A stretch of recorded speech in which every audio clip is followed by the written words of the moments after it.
Chapter 255.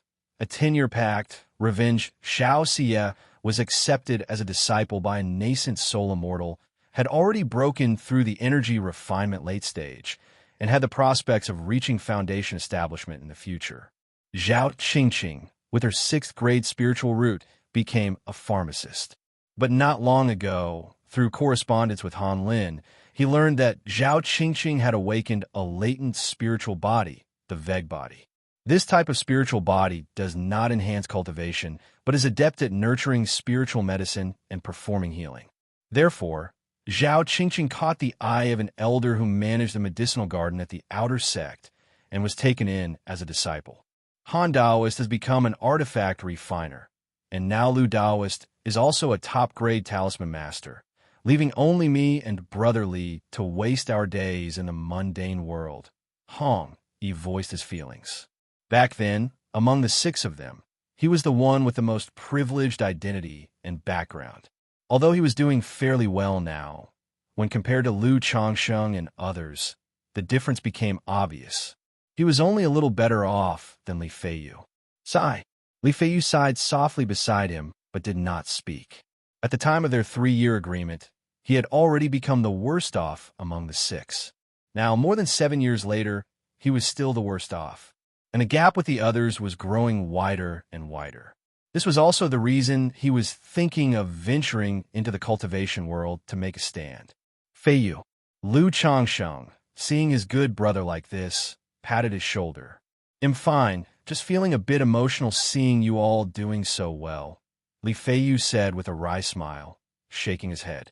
"Now, we only have 2.5 years left until the 10-year agreement we made back then.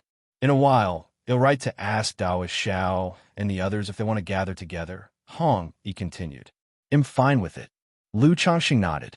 He wanted to maintain these friendships if possible, but he didn't force it, preferring to let things take their natural course.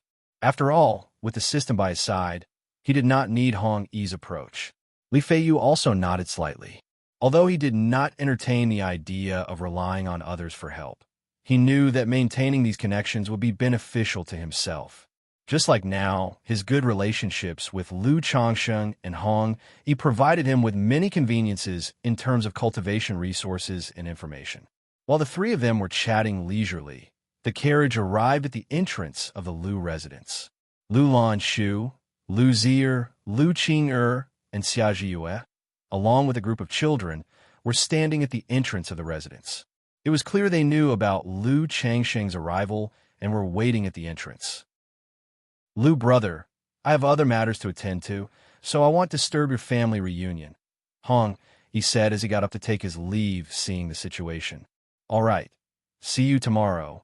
Lu Changxing nodded and then turned to look at his wives and children. "Husband, father, Jinjin, Ani Chu." The wives and children, seeing Lu Changsheng, immediately showed the joy of a long-awaited reunion. Lu Wuyo and Lu Shila even rushed over to embrace Lu Changsheng. "Ha, did you miss Daddy?" Seeing this, Lu Changsheng held the children and ruffled their heads, a smile also spreading across his face. "We missed you." After not seeing them for over a year, the children had all grown taller.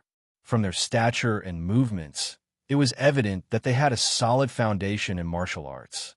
Such minor improvements in martial arts also boosted Lu Changsheng's ability. However, this boost was too insignificant.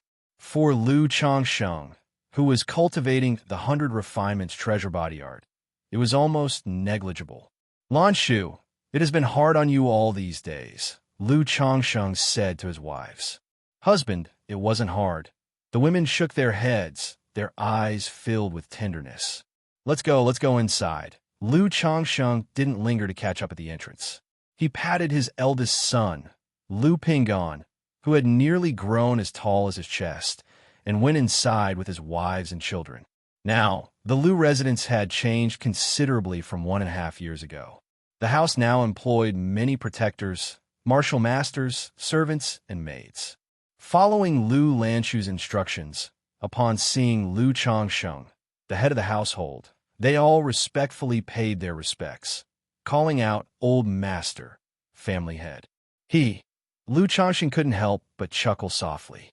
He was still getting used to this title, but in the mundane world, after establishing a family, being called Old Master was also normal.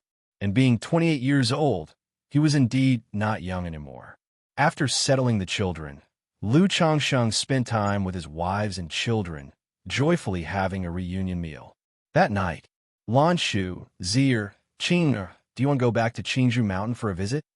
Lu Changsheng asked, embracing his wives, sending his wives to the mundane world partly for the children's care, and partly as preparation for escape.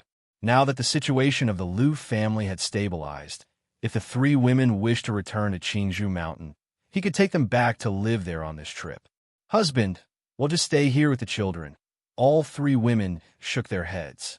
They did not necessarily want to leave Qingzhou Mountain, but they understood that with Lu Changsheng's busy affairs, rather than going back to Qingzhou Mountain, it was better to stay here. Moreover, they also knew that Lu Changsheng wouldn't bring the children back with them and didn't want to be away from the children. All right, they'll come back often whenever I have time, Lu Changsheng said warmly.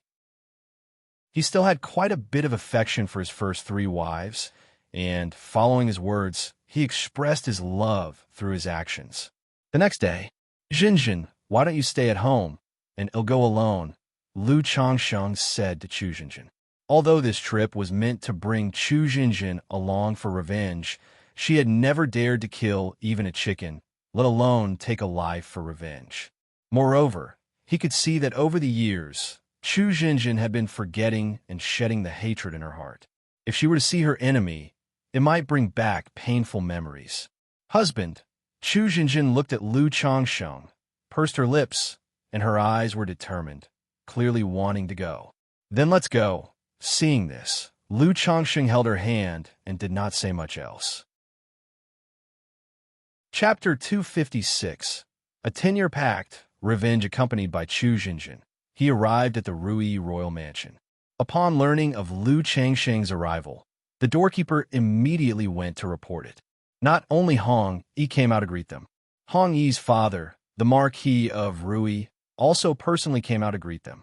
This Rui Marquis appeared to be in his 50s. However, through Hong Yi, Lu Changsheng knew that this Rui Marquis was actually over 70 and had more than 40 children. 7th level energy refinement. Lu Changsheng recognized the cultivation level of the Rui Marquis at a glance. Such cultivation strength was considered to be that of a master in the secular world. Spirit gathering array, a minor spiritual land? After entering the inner courtyard of the mansion, Lu Changsheng immediately sensed that there was a spirit vein beneath it. Similar to the one in Bullhead Mountain, it belonged to the less influential spirit veins. But in the secular world, even a minor spirit vein like this was rather impressive.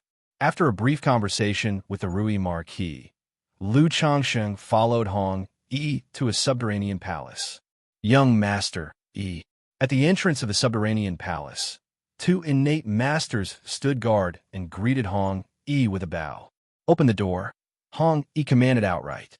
Upon entering the subterranean palace and walking through a tunnel, it was clear that this was a prison. The air was filled with a damp, musty smell, and many people were confined. Any martial arts experts or cultivators who cause trouble in Rui Prefecture are dealt with by the Rui Marquis Mansion and imprisoned here. Gongsun Hong is detained in the depths, Hong Yi explained to Lu Changsheng. Gongsun Hong was the cultivator behind the scenes who had killed Chu Xinxin's entire family. Lu Changsheng nodded slightly, holding Chu Xinxin's hand as they followed Hong Yi deeper into the dungeon. Many cells on both sides were empty, some containing prisoners. Tight bindings in a cross shape, iron chains piercing through the arm bones, tendons in the hands and feet severed, and fetters and chains wrapped around the wrists and ankles indicated that the inmates who were detained here were generally formidable. They were either cultivators or at least innate masters. Hearing footsteps, many prisoners opened their eyes. Seeing Hong Yi, their eyes turned blood red as if looking at the murderer of their fathers. They struggled vehemently, gnashing their teeth and howling in anger. Seeing such a scene, Chu Xinxin felt frightened and hugged Lu Changsheng's arm tightly. Although she was a cultivator at the third-level energy refinement, her timid nature hadn't changed much. "It's okay," Lu Changsheng said to his petite wife while gently comforting her. Not to mention Chu Jinjin. Even he felt somewhat uncomfortable with the scene before him. After all, the most tragic scene he had witnessed was the killings in Red Leaf Valley. But that was not as revolting as what he saw now. "Brother Lu, sister-in-law, this person here is Gongsun Hong." He stopped and pointed at a door to his cell, announcing. Inside sat a man in his 60s, with gray hair, a pale face, purple lips, and appeared to be at death's door. He was in a tight binding, iron chains piercing through the arm bones, tendons in the hands and feet severed, and fetters and chains wrapped around the wrists and ankles. Gongsun Hong. Chu Jinjin recognized that this was the very cultivator who had orchestrated the murder of her family. Hatred and anger surged in her heart. But at the same time, the thought that her parents died because of her brought a wave of sadness.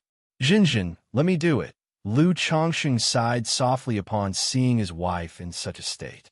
He knew Chu Zenshin's personality well. He had anticipated that even with the murderer before her, Chu Zenshin's heart would only be filled with sadness and confusion. She would hardly experience the sensations of anger and hatred, the satisfaction of revenge. One reason was her personality. The other was that over the years, much of her hatred had been buried. Chu Zenshin's eyes turned slightly red as she nodded. She had felt unwell ever since entering the dungeon, even feeling nauseous. At this moment, asking her to take action to relieve her hatred by killing someone was really beyond her. Swish! Lu Changsheng snapped his fingers. A streak of white sword light burst forth, ending Gongsun Hong's life and severing his head. When he had saved Chu Jinjin, he was still worried that the cultivator behind the scenes might come after them. But now, over 7 years later, killing the enemy was as easy as slaughtering a chicken. "Whoa, my husband." Chu Jinjin trembled upon seeing Gongsun Hong's death, tears streaming down her eyes as she held Lu Changsheng tightly. Although she felt some relief from revenge, there was more emptiness and sadness in her heart, knowing that her parents and family could never return. Sigh. Lu Changsheng hugged his wife, stroking her hair and comforting Chu Jinjin. If it weren't for giving his wife closure, and since she had insisted on coming, he would not have wanted to bring Chu Jinjin to such a place. After the vengeance was done, Lu Changsheng did not stay long. Picking up Gongsun Hong's head, he bid farewell to Hong Yi and left. Carrying Chu Jinjin, they rode on the Iron Feather Eagle toward Danyang Prefecture to Zhoushan Mansion. 1 day later, the couple arrived at Zhoushan Mansion. Father, mother, looking at the desolate, weed-infested courtyard, Chu Jinjin finally could not hold back her tears and cried bitterly. Seeing this scene, Lu Changsheng sighed softly. He consoled his fragile wife and erected a tombstone for her deceased parents. He then hired people to renovate the dilapidated mansion, arranging for someone to guard the place long-term. This was so that Chu Jinjin wouldn't have to be so sad and distressed when she came to pay her respects in the future. He also thought that, should her elder brother who had taken up the demon path return, he would see that his sister was still alive and well taken care of. Chapter 257, Giving Birth to a Spiritual Body, Double Lottery Draw _1. After paying respects to his parents with Chu Jinjin, Lu Changsheng returned to Rui County City. He stayed in Rui County City for 3 days, accompanying his wives and children, before leaving with Xia Zizhu and Chu Jinjin. He did not return to Qingzhou Mountain. Instead, he went directly to Nine Dragons Market. One reason was to avoid making an extra trip. Additionally, he would have use for this flying boat later on. He needed to send several maids and children from the marketplace into the mundane world. 5 days later, the flying boat descended outside Nine Dragons Market. After securing temporary identity plaques for the 2 women, Lu Changsheng entered the marketplace. Back when he left Qingzhou Mountain, 7 of the 9 pregnant women had already given birth. The remaining 2 would also give birth in a couple of months. Now, I already have 18 children with a spiritual root, but I don't know if these 2 children will have spiritual roots. Lu Changsheng felt somewhat expectant in his heart. Both maids were purchased from White Jade Tower and possessed ninth-grade spiritual roots. Therefore, there was a not-so-small chance that the children in their wombs would have spiritual roots. However, it was very unlikely for both to possess spiritual roots. Lu Changsheng did not pay too much attention to it. After settling Chu Zhenjin and Xia Zizhu, Lu Changsheng took Xia Zizhu to the neighboring courtyard. That was the courtyard where Xia Long once lived. He wanted his daughter to see her father's former residence. Looking at the deserted courtyard covered in dust and thinking of her deceased father, Xia Zizhu felt profound grief and her eyes reddened. Usually unable to bear such scenes, Lu Changsheng sighed as well. He could only comfort her as much as possible. He let her cry out for her father all night, filling the void in her spirit. The next day, Lu Changsheng went to the Lu family compound in the Eastern District.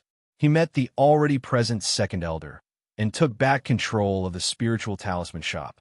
In the half-year he had been gone, without the supply of supreme talismans from the fourth elder and a decrease in superior talismans, the shop's business inevitably suffered. Faced with this situation, the Lu family's approach was straightforward. Hold promotions and provide more superior and supreme talismans, allowing the business to begin to recover. In the blink of an eye, 3 months passed. In these 3 months, only Xiao Wang, who had been left behind, was pregnant. It wasn't that Lu Changsheng didn't want to have more children. The maids with spiritual roots had just given birth not long ago and needed to recuperate. Xia Zizhu's cultivation had just broken through to the 3rd level of qi refinement. Lu Changsheng planned to wait until she reached the 4th level of qi refinement and the middle stage before considering having children again. As for ordinary maids like Bai He and Haidang who lacked spiritual roots, now that he had so many wives and maids, Lu Changsheng planned not to have any more children with them. After all, he believed in quality over quantity. I've been out for over 3 months now. It's time to go back. In the spiritual talisman shop, after completing his meditation and cultivation, Lu Changsheng opened his eyes and exhaled lightly. He prepared to return to Qingzhou Mountain and see his wives and children. He did not go directly back to Qingzhou Mountain. Instead, he steered the flying boat, taking Chu Zhenjin and sending maids like Bai He and Haidang, as well as a group of children to the secular world. As for Xia Zizhu, he temporarily settled her in Nine Dragons Market. One reason was that Nine Dragons Market needed someone to look after it. Additionally, having just married Lu Miaoge and Lu Miaohuan not long ago, it seemed somewhat improper to bring someone back from outside the house so soon. After settling the maids and children into the mundane world and staying for 2 days, Lu Changsheng took Chu Zhenjin back to Qingzhou Mountain. Upon returning to Qingzhou Mountain, Lu Changsheng gave the spirit boat back. He stayed at home for 3 days, accompanying his wives and children. The yin-yang harmony technique's 5 aggregates proliferation method also came into play at this moment. However, the 5 aggregates proliferation method was not a sure hit. It merely increased the odds. Lu Changsheng didn't know how effective it had been over these 3 days. 3 days later, amidst the reluctance of his wives, Lu Changsheng rode the Iron Feather Eagle, taking Jiang Luyue back to Nine Dragons Market. Qingyan Sect, Kaiyan Peak, Mingwei Residence. Xianxia was dressed in a long, white gown, with a cool and ethereal demeanor, resembling a fairy from the Moon Palace. Clouds are heartless. The moon is heartless. She looked at the supreme, forgetful love technique. She was cultivating, she had completely understood the methods and the technique, and even cultivated it to the 9th level of qi refinement. But when it came to the states of mind and the artistic conception of the technique, she could never grasp the essentials and failed to comprehend them. After pondering for a long while, Xianxia let out a soft sigh, took the cultivation technique, and went to the highest palace at the top of Kaiyan Peak. Upon reaching the palace, she saw a tall, slender, and breathtakingly beautiful figure in colorful garments standing in a daze at the railing, gazing into the distance. From the side, one could discern her magnificent curves under the loose, colorful garments, resembling a valley among rolling hills. Her long, silky, Jet black hair hung down to her waist, almost covering her mature and full curves. "Master," Xianxia called out respectfully. She couldn't remember when it started, maybe 3 or 4 years ago. Her master began to enjoy standing alone, gazing into the distance. "You've come. Is there something you need?"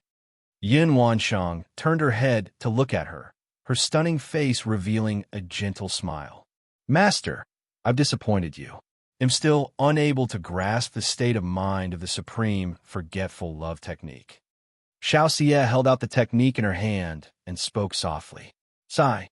Yin Wansheng looked at her disciple, who once was lively and clever, now cool and indifferent due to the supreme forgetful love technique. Her beautiful eyes tranquilly impassive, and her demeanor pure and saintly, and she let out a slight sigh. "Shiyu, the first layer state of mind of the supreme forgetful love technique is clouds are heartless. The moon is heartless. What's your understanding of it?" Yin Wansheng asked. "Both the clouds and the moon are in the sky, yet the moon is thousands of miles away from the clouds, with no interrelation between the two. Naturally, the clouds are heartless, and so is the moon." Xianxia replied, explaining her understanding. Chapter 258. A month later. Qingyun sect. On the misty white jade square filled with celestial aura, hundreds of young men and women left with heavy hearts and low spirits. Yunlu, Xingyue, remember to cultivate diligently within Qingyun sect, and feel free to send a message home if anything comes up. You can also seek help from your uncles Han and Zhao and your auntie Zhao. Lu Changsheng spoke to his children before him. Today marked the once every 5 years Immortal Sect's exam of Qingyun sect. Since Hong, he had sent his son, Hong Xuanji, to participate in the Immortal Sect's exam at Qingyun sect, Lu Changsheng thought it over and decided to have several of his children take the exam as well. After all, cultivating at an immortal sect and learning skills in many aspects was indeed better than at home. Moreover, Qingyun sect wasn't far from home. Sending the children there meant they would not only receive the family's training, but also that of the sect. However, only those under 18 could participate in the Qingyun sect exam. So naturally, Lu Pingon, Lu Yun, and Lu Chuanjin couldn't take part.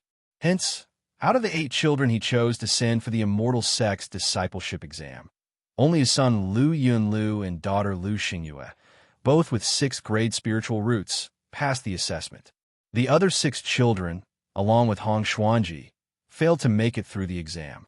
Through connections, Lu Changsheng also had a rough understanding of Qingyun sect criteria for accepting disciples: spiritual root, perseverance, comprehension, Tao heart. The assessment was based on these 4 areas. But there was another unspoken criterion: age. Like Hong Xuanji with a 7th grade spiritual root, performed well in all 3 aspects of the exam, but was disqualified because he was 18 years old. "Brother-in-law, rest assured, I will take good care of Yunlu and Xingyue," said a good-looking young man in his late 20s, standing tall and wearing the Qingyun sect disciple's magical robe. Next to him, it was Xia Ziju's brother, Xia Zhaoyang. With a 4th grade spiritual root, he was doing quite well in Qingyun sect, with a cultivation level of 8th level energy refinement, and he had hopes to reach foundation establishment in the future. "All right, in that case, I'm counting on you to look after Yunlu and Xingyue," Lu Changsheng said to his brother-in-law with a nod and a smile. He hadn't interacted much with Xia Zhaoyang, only conversing a few times. However, his impression of the man was decent, not one of heartlessness or unfaithfulness. After giving his instructions, Lu Changsheng walked down from the white jade square, leaving with the 6 children who had been eliminated and Hong Xuanji. "Xingyue and Lu, although you've passed the exam, you are only outer disciples. Besides cultivation, you need to choose a skill to learn." "Which skill do you plan to study?" Xia Zhaoyang asked, turning to the 2 nieces and nephews. However, the look he gave Lu Xingyue was noticeably more affectionate. He had been cared for by his sister Xia Ziju since he was a child. Over the years at Qingyun sect, Xia Ziju often sent him a portion of her own cultivation resources and accumulated spirit stones. Thus, he always kept this familial love in his heart. Father said, I can choose medicine. Lu Xingyue replied crisply. Although she had met this uncle several times, she still wasn't very familiar with him, and her voice held a hint of estrangement. Father told me to choose artifact refining, Lu Yunlu said. Good, they'll take you there, Xia Zhaoyang said, nodding his head and leading them away. Even though Qingyun's sect had uniform arrangements, as a disciple of Qingyun's sect, he knew some of the ins and outs. For instance, if the sect knew someone had a family member there, they were typically escorted by that member, which meant the outer disciples in charge might show a little more care and attention. At the entrance of Qingyun's sect, many young men and women who failed to pass the exam left with sorrowful and disappointed expressions, some even crying out loud. Under such circumstances, Lu Changsheng's other 6 children were also downcast, pressing their lips tightly together. Seeing this scene, Lu Changsheng couldn't help but reminisce about his own feelings upon learning that he had been rejected by Qingyun's sect 25 years ago. He patted his children's heads and said with an air of calm, It's all right if you didn't pass. I wanted you to gain some experience by bringing you here.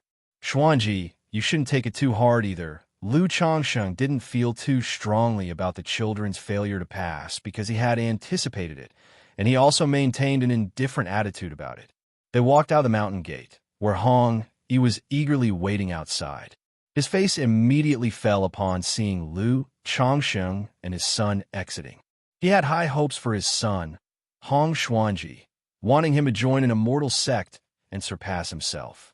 But now, seeing his son walk out of the gate, he knew the boy hadn't passed the exam.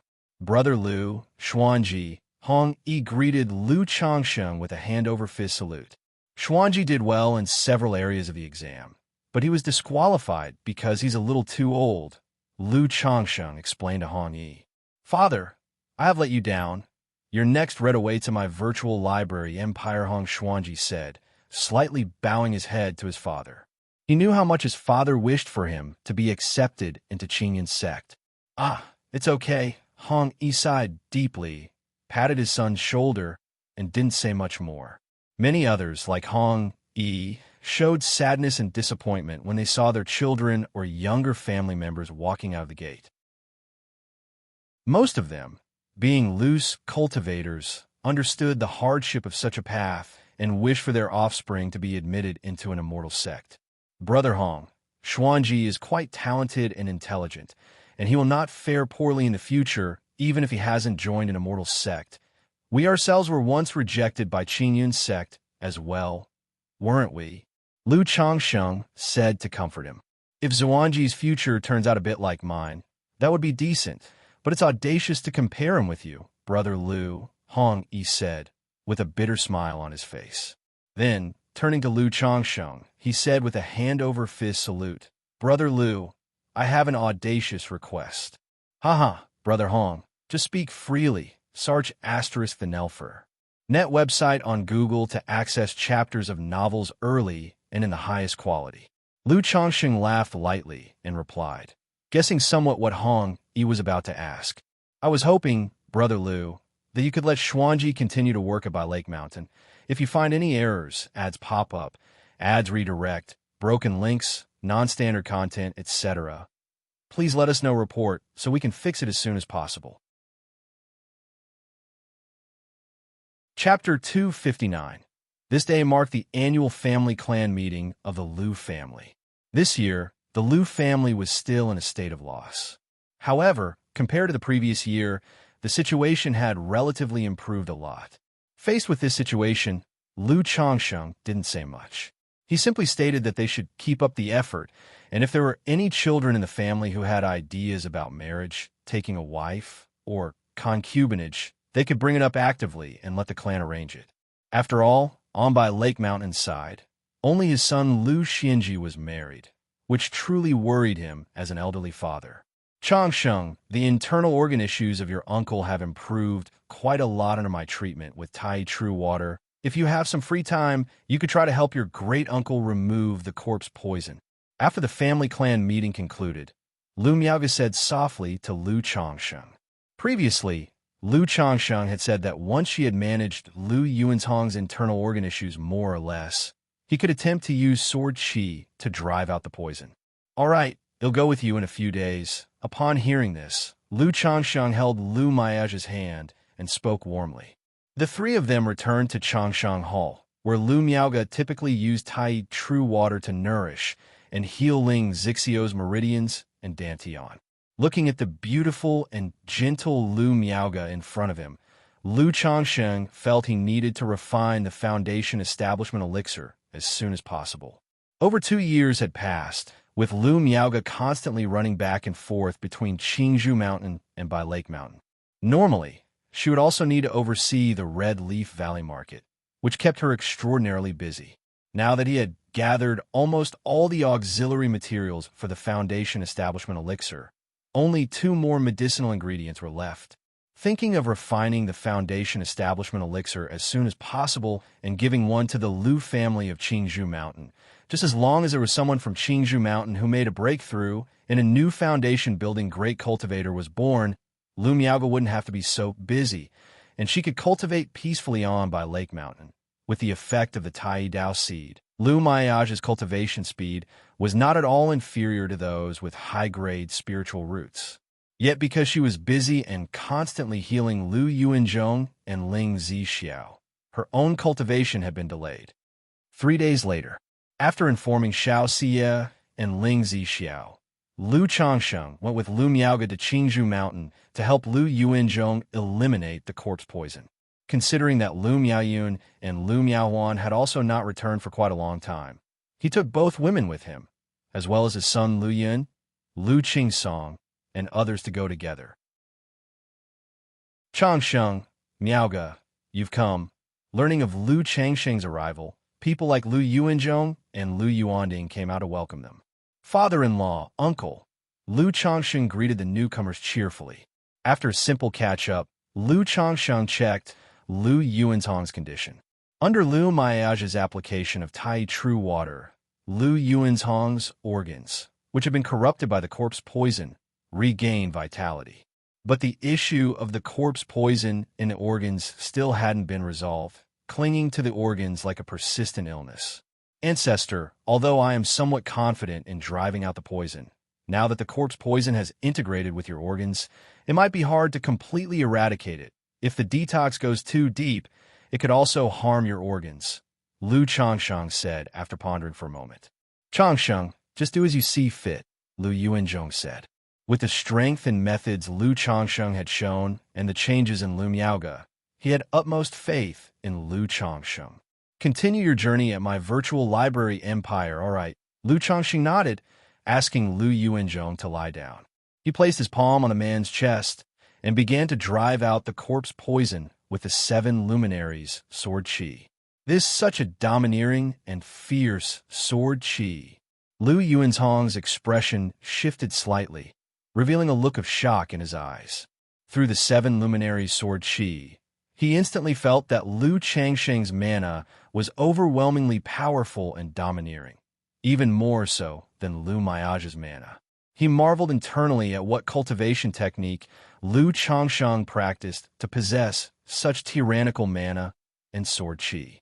Had it not been for this treatment, he truly wouldn't have known the extent of Lu Changsheng's combat power, thinking that Lu Changsheng's true skills lay in talismans. Now it seemed Lu Changsheng hadn't fully wielded his power against the 3 Foundation Establishment cultivators from the Yu family back then. Sister Miaoge used Tai True Water to protect Uncle's meridians. Lu Changsheng carefully removed some of the residual corpse poison from Lu Yuanzhong's organs with the 7 luminary sword qi, but the corpse poison had lingered for years like a disease in the bone, quite troublesome to handle. If the sword qi was too fierce, it could easily harm Lu Yuanzhong. Search asterisk the Nelfer. Net website on Google to access chapters of novels early and in the highest quality. All right. Upon hearing this, Lu Miaoge immediately circulated her mana, her palms radiating blue halos, enveloping Lu Yuanzhong's organs with condensed Tai True Water. In this manner, the 2 of them worked together to drive the poison out of Lu Yuanzhong. Yet Lu Yuanzhong's condition was indeed troublesome. Even Lu Changsheng dared only to remove some surface remnants of the corpse poison, unable to thoroughly cleanse the deep-seated poison. "Uncle, you should focus on recuperating for a few days. When the situation improves a bit more, I will try to drive the poison out further." An hour later, Lu Changsheng withdrew his hand, exhaling deeply, and spoke to Lu Yuanzhong. His 7 luminaries sword qi detox, while effective, was somewhat akin to a painful remedy, with a risk of damaging the organs. "Changsheng, Miaoge, thank you for your hard work," Lu Yuanzhong said solemnly. After the battle at Blackwater Pool, he thought his life wouldn't last much longer, but now the Lu family not only gained Lu Miaoge, a foundation establishment great cultivator, but together they were also able to address his corpse poison. In his view, even if they could not fully eradicate it, living a few more decades was worth it. "Uncle, you're being too polite," Lu Changsheng said with a smile. He and Lu Miaoge decided to stay at Qingzhou Mountain temporarily, doing their best to address Lu Yuanzhong's condition. Search the Novel Fire Net website on Google to access chapters of novels early and in the highest quality. If you find any errors, ads pop up, ads redirect, broken links, non-standard content, etc., please let us know report so we can fix it as soon as possible. Chapter 260, Giving Birth to a Spiritual Body, Double Lottery Draw, Shiyu. Clouds embrace the light of Yuer, casting the shadow of a colorful cloud upon the ground. To those on earth, it appears the moon rests among the clouds as they wrap around each other, coexisting in reliance. Therefore, to achieve the essence of the supreme, forgetful love technique, one must aspire to become heartless and forget emotion. Yet one must first face the emotional trials, joy, sorrow, separation, and reunion, to gain a profound enlightenment and a deep understanding of the mysteries of forgetting emotion. Previously, your teacher had asked Elder Yun to refine the red dust elixir, hoping that with its aid, you would comprehend the chaos of mortal life and could skip this step. But now it seems that, in the end, you must rely on yourself. Yin Wansheng uttered these words. Although she had not practiced the supreme forgetful love technique herself, as a nascent soul immortal, her vision was naturally exceptional. She knew the profound mysteries of the supreme forgetful love technique. To face the emotional trials, Xianxia naturally knew what it meant to face emotional trials. It meant experiencing worldly love, joy, sorrow, separation, and reunion. However, as she practiced the supreme forgetful love technique, she could feel herself becoming more and more indifferent, rarely moved by emotions or disturbed by feelings. Under such circumstances, to experience joy, sorrow, separation, and reunion was extremely difficult. As for love, having practiced the supreme forgetful love technique, Xiaoxia no longer knew what love was. Shiyu, if you cannot succeed, then you need not continue practicing the supreme forgetful love technique. To indulge in such a cultivation technique without success may lead you astray into a demonic path, wasting your potential. With your talent and aptitude, even without practicing the supreme forgetful love technique, you can still build a flawless Tao foundation. Yin Wansheng spoke, saying so. She had been hesitant at first to allow Xiaoxia to practice the supreme forgetful love technique. But 5 years ago, after undergoing an emotional trial herself, her mindset and thoughts also changed. She gradually realized that emotional trials were not so easily overcome. One lapse could ensnare one completely. After being silent for a long while, Xiaoxia softly said, "Master, I wish to try again. I will give you 3 more years. If you do not succeed within this time, you will give up the supreme forgetful love technique," said Yin Wansheng to her disciple. "You shall heed Master's words." In Xiaoxia's cool eyes, a gentle and lively smile appeared. Half a year later, Qingzhou Valley. Lu Changsheng and Lu Miaoyun supported Lu Miaoge outside the birthing room. Lu Yuanding was also nearby. The family head paced back and forth. He clenched and unclenched his fists, his expression extremely tense. The reason was simple. Lu Miaohuan was about to give birth. Father-in-law, with Miaohuan's 6th level energy refinement cultivation level, there should be no problems, Lu Changsheng consoled, seeing the family head for the first time with such an expression. Lu Yuanding nodded, but he still focused on the birthing room, filled with anxiety. Seeing this, Lu Changsheng didn't know what else to say. Saying too much would seem as if he, as a husband and soon-to-be father, did not care for his wife and child. Suddenly, wah! A loud cry of an infant burst forth from the room. It caused everyone outside to shudder and their faces to beam with joy. At that moment, Lu Changsheng felt a strong surge within him, an indescribable sensation. Simultaneously, 2 system notifications sounded in his mind. Congratulations to the host for fathering 20 children with spiritual roots. You have earned 1 chance to draw a lottery. Congratulations to the host for the first birth of a child with a spiritual body. You have earned 1 chance to draw a lottery. What a spiritual body! Hearing the notifications, Lu Changsheng's heart was overwhelmed, and he was ecstatic. He hadn't expected the child born of Lu Miaohuan to not only have a spiritual root, but also a spiritual body. A spiritual body was 1 in 10,000. At the current stage, he had never even dreamed that any of his children might possess a spiritual body. Having a spiritual root was already more than enough for him. But unexpectedly, the surprise was so unforeseen. The 90th child was the first to be born with a spiritual body. Seeing Lu Changsheng's excited and ecstatic demeanor, Lu Yuanding nodded approvingly, thinking Lu Changsheng wasn't so bad after all. In seeing such joy and excitement on the face of his son-in-law while his daughter gave birth, it showed he cherished and adored Lu Miaohuan. It's born. Changsheng, quick, go in and take a look, urged Lu Yuanding to Lu Changsheng. Without checking the system for his child's spiritual root and spiritual body details, Lu Changsheng immediately pushed open the door and entered. Congratulations, son-in-law. It's a young master, the midwife said to Lu Changsheng, beaming with happiness. Good.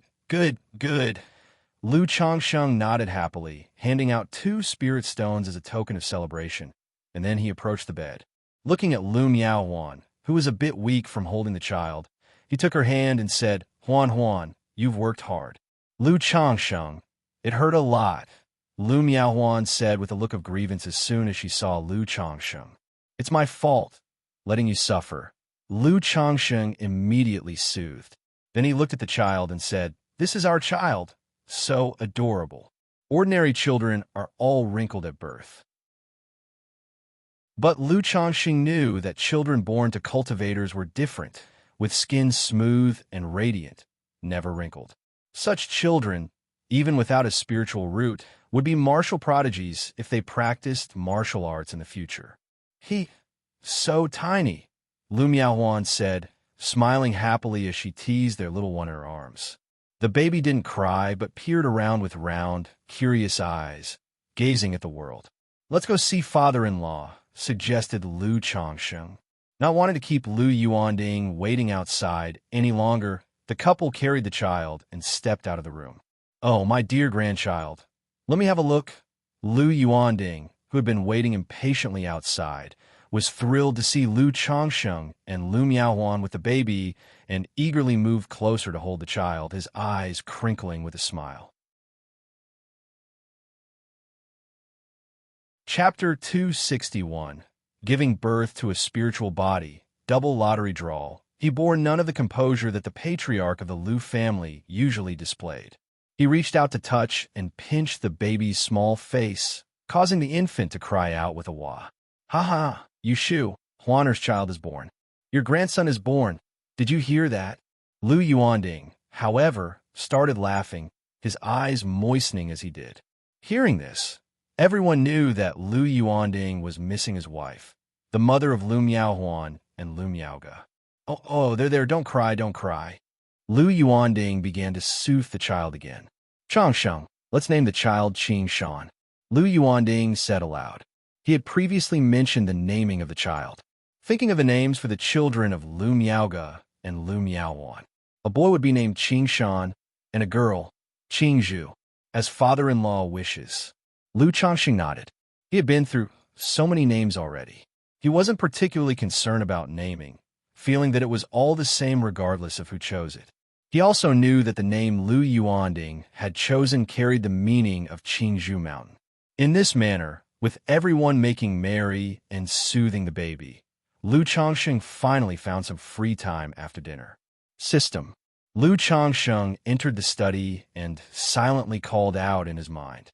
Name, Lu Changxing. Identity, son-in-law of the Lu family of Qingzhu Mountain. Cultivation level, 8th level energy refinement. Lifespan, 29/155. Talents, 6th grade spiritual root. Gungjin body constitution, medium grade spiritual body. Cultivation techniques, 100 refinements treasure body art. 7 luminaries great freedom sword scripture. Yin-yang harmony technique, immortal beauty technique. Spells, 7 luminaries sword beam. 7 luminaries sword shield. 7 luminaries sword flight.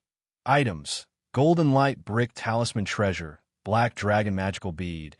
Book of malevolent curses and fates. Life substituting talisman. Profound origin bead. 2nd rank puppet. Skills, talisman making 2nd rank. Puppetry 2nd rank. Spiritual pets, 9 netherhound. Peach blossom descendants. 9097's Gungjin body constitution. Is this my child's spiritual body? Lu Changxing saw that an additional Gungjin body constitution was listed under his own talents. Immediately, he knew this was his son, Lu Qingshan's spiritual body. He instantly looked toward the descendants section, his spirit stirring slightly. Name, Lu Qingshan. Lifespan, 184th talents. 6th grade spiritual root. Gungjin body constitution, medium grade spiritual body. Cultivation level, none, as expected. Lu Changxing saw the panel for his son, and inwardly said as expected. Not only did he possess a 6th grade spiritual root, but also the Gungjin body constitution. The Gungjin body constitution is one of the more common types among the 5 elements spiritual body. I wonder which attribute my son's spiritual root leans towards. If the spiritual root also leans toward the metal attribute, even with a 6th grade spiritual root, as long as he cultivates metal attribute cultivation techniques, his cultivation speed will not be any weaker than those with higher grade spiritual roots. Lu Changxing felt a surge of excitement and joy. Out of curiosity about spiritual bodies, and because of Xia Zizhu's spiritual body, he had looked through a lot of information about them. He knew some of the more common spiritual bodies. This Gungjin body constitution was one of them. Although it wasn't considered a rare spiritual body, it was still a spiritual body. Knowing that this type of spiritual body, when paired with a spiritual root of the same attribute and cultivating metal attribute cultivation techniques, could match the cultivation speed of a higher grade spiritual root. Moreover, it didn't just enhance the cultivation speed. Cultivating the corresponding attribute techniques, spells, and divine skills would also be more powerful, surpassing those of the same rank. It would be best if it had a metal attribute spiritual root, but it doesn't matter if it's not. Moreover, I have the 7 luminaries great freedom sword scripture, so there's no need to worry about any attribute of cultivation techniques unless my son has a mutant spiritual root. Lu Changxing exhaled softly. There was now an added anticipation for the future of this child. He was the first prodigy of the Lu family. All the children before had lower grade spiritual roots. This one not only has a middle grade spiritual root, but also possesses a spiritual body. Immediately after, Lu Changxing began his cultivation in a seated position. He personally experienced the effects of this Gungjin body constitution. After a long while, is it because the child has just been born and the spiritual body is still growing? After briefly cultivating, Lu Changxing could feel his intake and outflow of spiritual energy during qi refinement was smoother with the metal attribute. But the effect was not as astounding or transformative as one might imagine. He guessed in his heart that it was because the child was newly born. Like the spiritual root, this Gung body constitution was still growing. It needed to reach a certain age to be fully developed. I cultivate the 7 luminaries' great freedom sword scripture, and this Gung body constitution mainly enhances the lethality of my spells somewhat, not contributing much to cultivation itself. The quickness of metal attribute spiritual energy might even affect the balance I maintain while cultivating the other attributes. Unless in the future I have more children, providing me with one of each of the 5 elements spiritual body types, Lu Changsheng mused to himself. He knew that such a spiritual body is best paired with corresponding attribute cultivation techniques. If one cultivates other attribute techniques, it might even be detrimental. And the 7 luminaries' great freedom sword scripture that he cultivated required maintaining a balance among the 7 attributes of yin, yang, and the 5 elements. Lu Changsheng didn't pay too much attention to this. Thinking of the 2 additional draw chances he had, he silently invoked System Draw. Immediately, the system's spinning wheel appeared. Start the draw. Seeing the roulette wheel, Lu Changsheng didn't overthink it. With a thought, he directly initiated the draw. Suddenly, a beam of golden light swiftly moved around the wheel, eventually settling on elixir medicines. Ding! Congratulations, host, on obtaining a 3rd rank coagulation crystal elixir. Reward has been issued to the system space, available for host to check at any time. An elixir medicine icon emerged from the spinning wheel, accompanied by a system notification. Coagulation crystal elixir. Lu Changsheng was surprised to see what he had drawn. He naturally knew what the coagulation crystal elixir was. It was somewhat similar to the Foundation Establishment Elixir, but it was many times more precious than a Foundation Establishment Elixir. An elixir that could help Foundation Establishment cultivators increase their chances of reaching core formation and enhance the quality of their core. For most cultivators, even a Foundation Establishment Elixir was a luxury hard to come by. And this coagulation crystal elixir that aids in core formation, its preciousness could be imagined. Elixir medicine, coagulation crystal elixir, quality, 3rd rank, description. When a cultivator at the peak of Foundation Establishment attempts core formation, consuming this can increase the chances of core formation by 30% and also improve the quality of the core formed. Within the system space, information about the coagulation crystal elixir appeared. 30% increase in the chances of forming a core, and it even has some benefits to the core's quality. It seems this coagulation crystal elixir is just like the lifespan extension pill I drew before, belonging to the supreme category, which is why it has such effects, Lu Changsheng thought. With this coagulation crystal elixir, I won't have to worry about core formation once I have established my foundation, Lu Changsheng said with a joyful expression. He had initially wanted to draw a Foundation Establishment Elixir. Unexpectedly, his draw turned out to be a coagulation crystal elixir, which was of a higher grade and more precious than a Foundation Establishment Elixir. But core formation is still quite far off for me. Lu Changsheng sighed lightly, deciding not to dwell further on the coagulation crystal elixir. He planned to just store it in the system space. He would take it out when the time came to use it. Continue with the draw. Lu Changsheng looked at the system spinning wheel in front of him and proceeded with the draw. This was his first time doing consecutive draws. Having just drawn a coagulation crystal elixir, his heart was filled with the expectation of drawing something that he could actually use. Even though coagulation crystal elixirs were precious, at his current stage, they were not immediately usable and would just collect dust. As the draw continued, the golden light on the spinning wheel moved, eventually stopping at the pets category. Chapter 262. Li Feiyu leaves, the Lu family ancestor passes away. _1 ding. Congratulations, host, for obtaining a 6-winged golden silkworm larva. The reward has been delivered to the system space. The host can check at any time.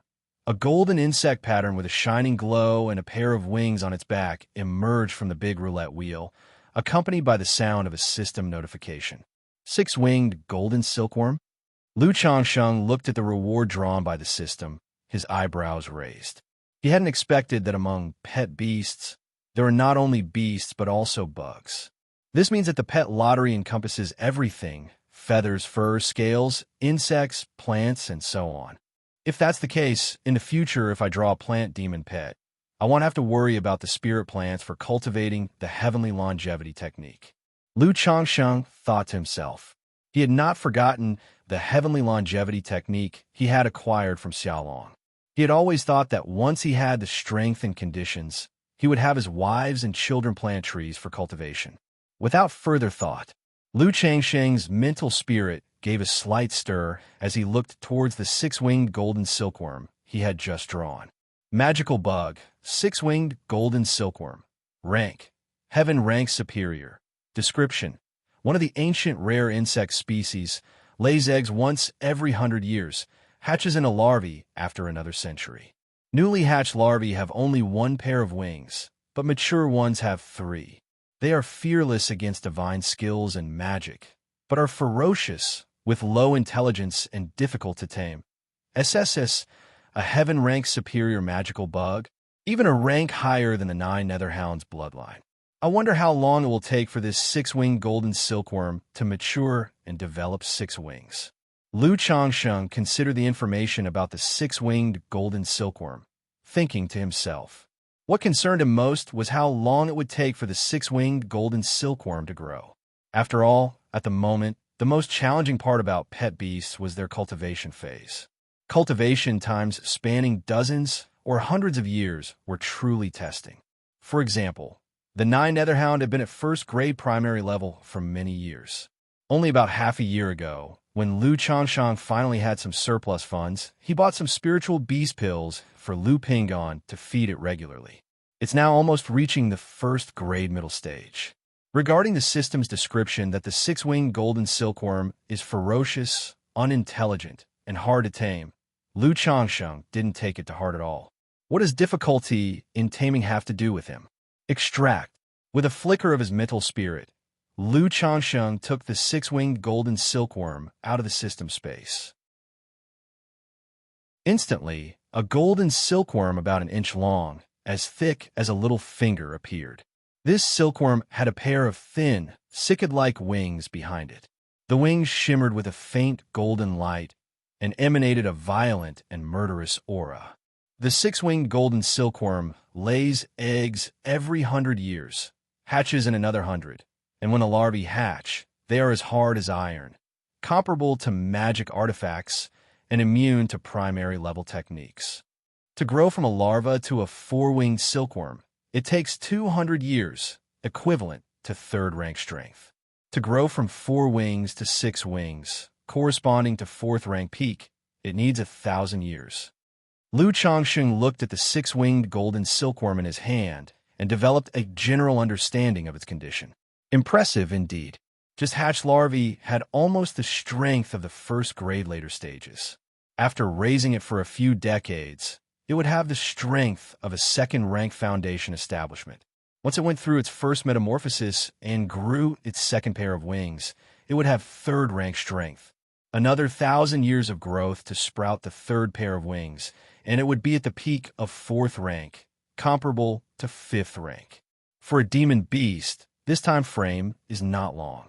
But for Lu Changsheng, it was way too long. Pet beasts are of little use to me at my current stage. They can't directly enhance my strength. However, if these pet beasts can be cultivated and grow, they will all be formidable indeed, probably invincible at their respective ranks. Lu Changsheng sighed slightly, shaking his head. He then tried to sense the 6-winged golden silkworm before him. Just like with the 9 Netherhound and the peach blossom goo, he felt a connection with this 6-winged golden silkworm. But just as the system description said, this 6-winged golden silkworm was ferocious, not intelligent, and it was impossible to communicate properly. He could only transmit some simple commands. For example, to kill. If it weren't for the system having tamed it for me, this 6-winged golden silkworm would probably kill anyone it saw. For now, let's just raise it. If I can find the corresponding methods to control and tame insects, the growth of this 6-winged golden silkworm could be sped up quite a bit. Lu Changsheng thought to himself without lingering further. He then put the six-winged golden silkworm into the spiritual pet bag that held the Lockhart goo. The Lockhart goo, which looked listless and as if it was on its last breath, suddenly became alert as if it was frightened by the six-winged golden silkworm. Seeing this scene, Lu Changxin couldn't help but think of Meng Xiaochuan. She was clearly proficient in the art of insect control.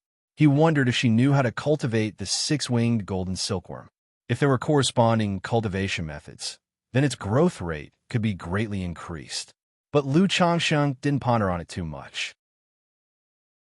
His only connection to her was through the Lockhart goo.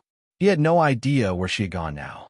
Moreover, for a rare magical insect like the six-winged golden silkworm, it was feared that cultivation methods were hard to come by. Jin Kingdom, the southern border mountains. In the bleak and wild swamps of the mountains, a girl in a purple dress commanded a swarm of insects to kill several snake demon beasts. After letting the swarm of insects and a blood-colored spider consume the bodies of the snake demon beasts, the girl continued on her way. When she emerged from the swamp and saw the peak shrouded in purple-black clouds, mysterious and towering into the clouds ahead, her face showed a look of surprise. Grandma said that my great-grandma was once the heaven spider emissary of the Five Poisons cult, one of the three great demon sects of the southern border of Jin Kingdom. The Five Poisons cult is skilled in the arts of goo poison and spiritual beasts. I have the 1,000 Poisons body and can hold great-grandma's token to join the Five Poisons cult. If only I hadn't lost the Lockhart goo. With it, I might have been able to become the holy maiden of the Five Poisons cult. Chapter 263. Li Feiyu departs. The Lu family ancestor enters eternal rest. Meng Xiaochuan looked at the spiritual vein mountain in front of her, feeling a sense of regret in her heart. The thought of the Lockhart goo caused a slight throb in her heart. She remembered that handsome young man with the upright figure. It said that the unique Phoenix goo of the Five Poisons cult can cultivate the Phoenix Nirvana technique, which allows one to undergo a nirvana of fire, to be born and extinguished in the blink of an eye, washing away all the worldly impurities. I wonder if it could remove the effects of the Lockhart goo. This thought suddenly occurred to Meng Xiaochuan. But as soon as the idea surfaced, her heart fluttered uneasily. She shook her head gently, dispersing the thought. Who goes there? In front of the towering mountain gate, two disciples in black stood watch. Seeing Meng Xiaochuan, they stepped forward to inquire. The Five Poisons God Mountain was the domain of the Five Poisons sect. Naturally, not just anyone could approach freely. My name is Meng Xiaochuan, a descendant of the heavenly spider envoy of the Five Poisons sect. Meng Xiaochuan produced a token from her sleeve and handed it to one of the disciples. A descendant of the heavenly spider envoy? The two disciples examined the token, exchanging glances. One of them promptly said, "Fellow Taoist, please wait here. I shall go and report this." About the time it takes an incense stick to burn.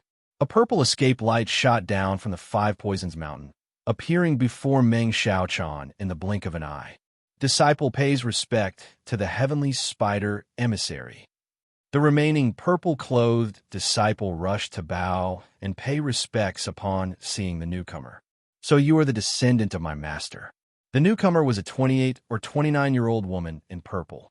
Her face was stunningly beautiful and seductive, her skin as fair as snow, a pair of long, shapely legs, full and symmetrical.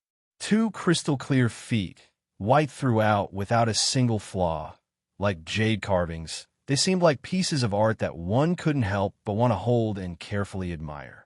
Hers was a figure that seemed frail and slender in her sumptuous purple gauze, curvaceous in all the right spots, yet appearing as if she couldn't withstand a strong wind, endlessly alluring. Her narrow, phoenix-like eyes were deep and dark, emanating a bizarre charm as she surveyed Meng Xiaochuan before her. Beneath the corners of her phoenix eyes, a single tear mole added a pity-invoking allure to her already enchanting appearance. Junior greets senior. Meng Xiaochuan respectfully nodded. She took some insect eggs from her storage bag, then released a blood-colored spider. Blood Jade Spider. It looks like you are indeed the master's descendant. The woman in purple slightly nodded. Her expression turned much softer as she said, "You've come to Five Poisons Mountain. Are you looking to join our Five Poisons sect?" "Yes, senior.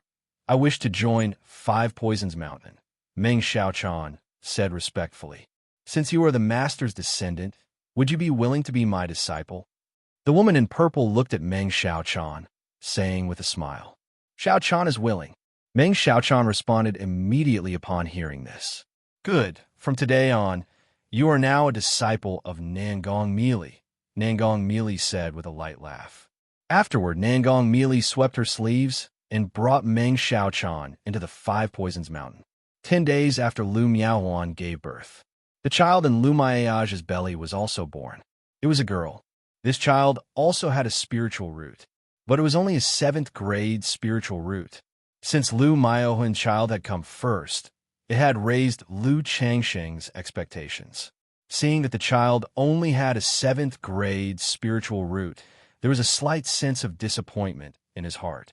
However, he immediately adjusted his mindset. After all, having a spiritual root was already quite impressive. How could everyone be exceptionally talented? This must be the result of good breeding, Lu Changsheng thought to himself. The fact that both Lu Miaoge and Lu Miaohuan had given birth to children, although luck played a part, also show that the higher the cultivation level of the parents, the higher the quality of the spiritual root, and thus the higher the probability of their children possessing spiritual roots. The quality of the spiritual root was also likely to be better. After Lu Miaoge gave birth, Lu Changsheng stayed in Qingzhou Mountain for 3 days before returning to Nine Dragons Market. Since both women had given birth, he had been on leave for a while, so it was not good to delay any further. Back in Nine Dragons Market, Lu Changsheng searched for some books about insects. He also purchased various spiritual materials to try and nourish the 6-winged golden silkworm, and pondered what to feed it. Blood.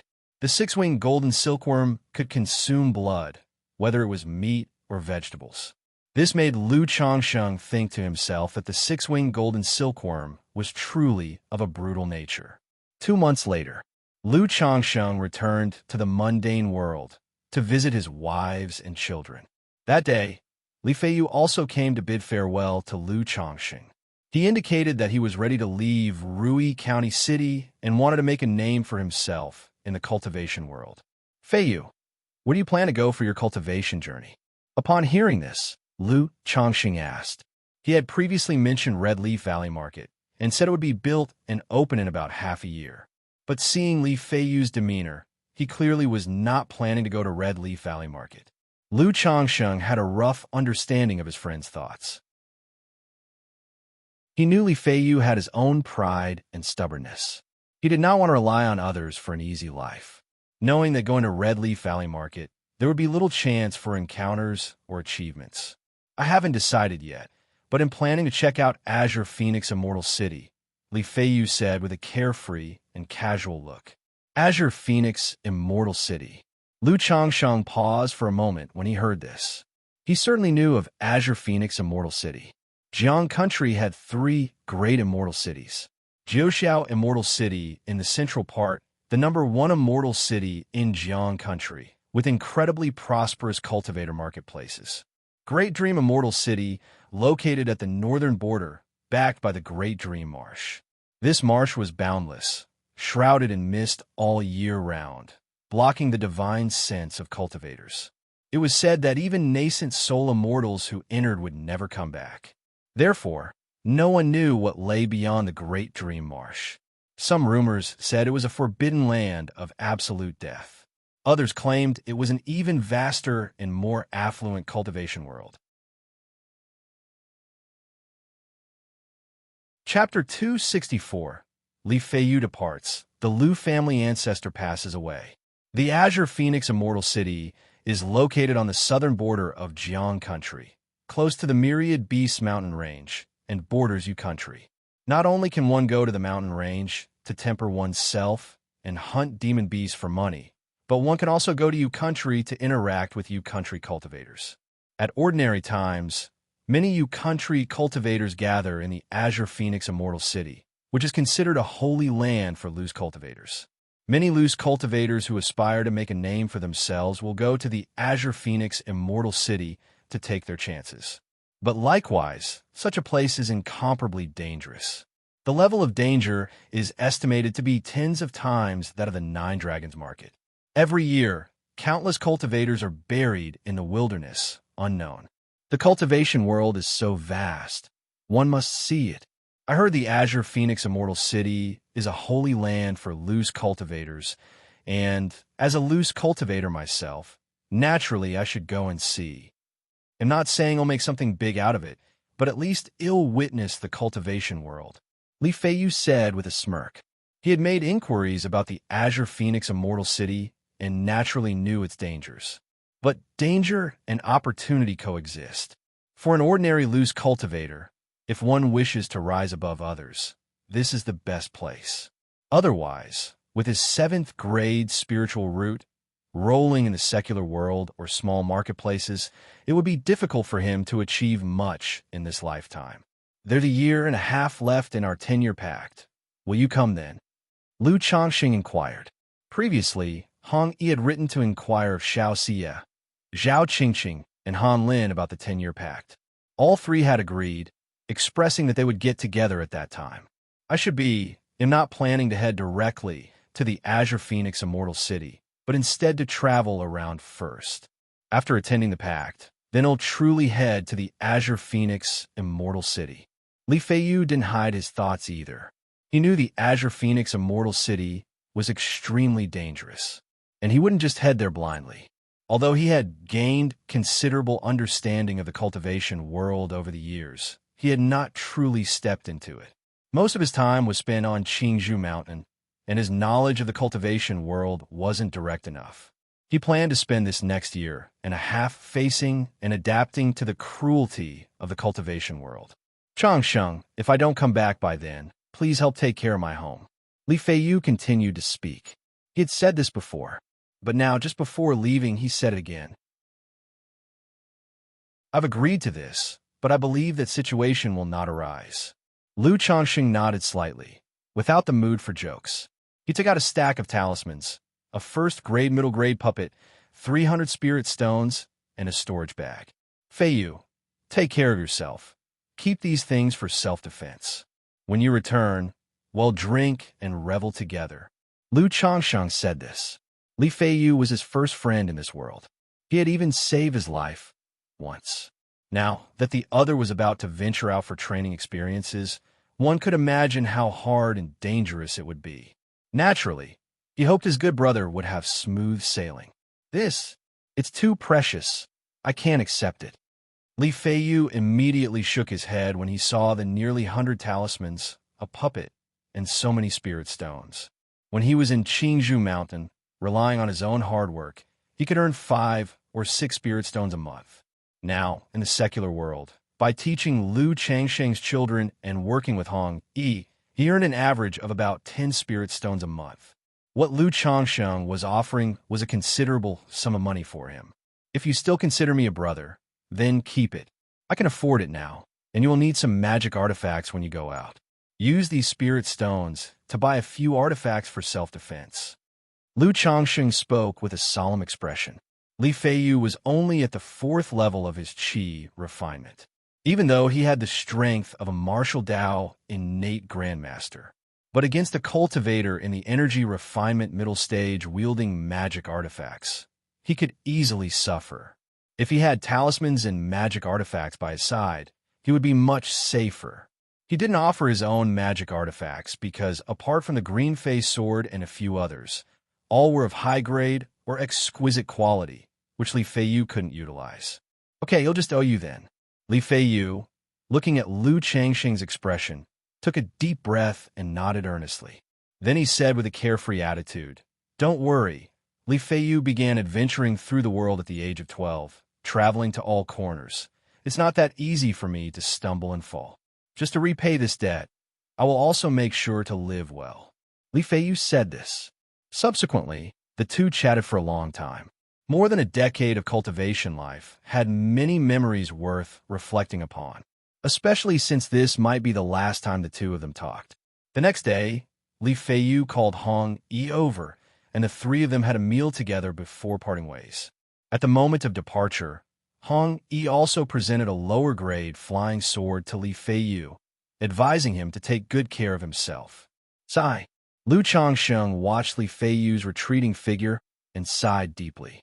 His heart was laden with the heavy feeling associated with lives, separations, and death's finality.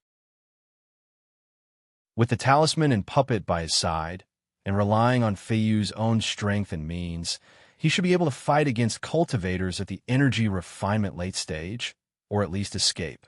Moreover, in the cultivation world, anything can happen. From cliff diving to find treasures to accidentally entering the secret realm of an ancient cultivator's cave, who knows, Feiyu might just stumble upon an opportunity. Lu Changsheng consoled himself in his heart. He didn't indulge too much in sorrow or sentimentality. He discussed with Hong Yi about the Red Leaf Valley Market. It would be almost half a year before it would be completed and open. He had already alerted the Lu family about the matter of the market's entry spots. However, as for the shops, only ordinary ones with mediocre locations were available to them. The desirable shop locations had been mostly retained by the four major families or allocated to other powers. Lu Changxing learned that to establish the Red Leaf Valley Market, the Lu, Baiyu, and Zheng families had all invested a great deal of thought and energy. Not only had they made expenditures to appease Qingyun's sect, but they had also semi-gifted some shops and cave dwellings to certain powers.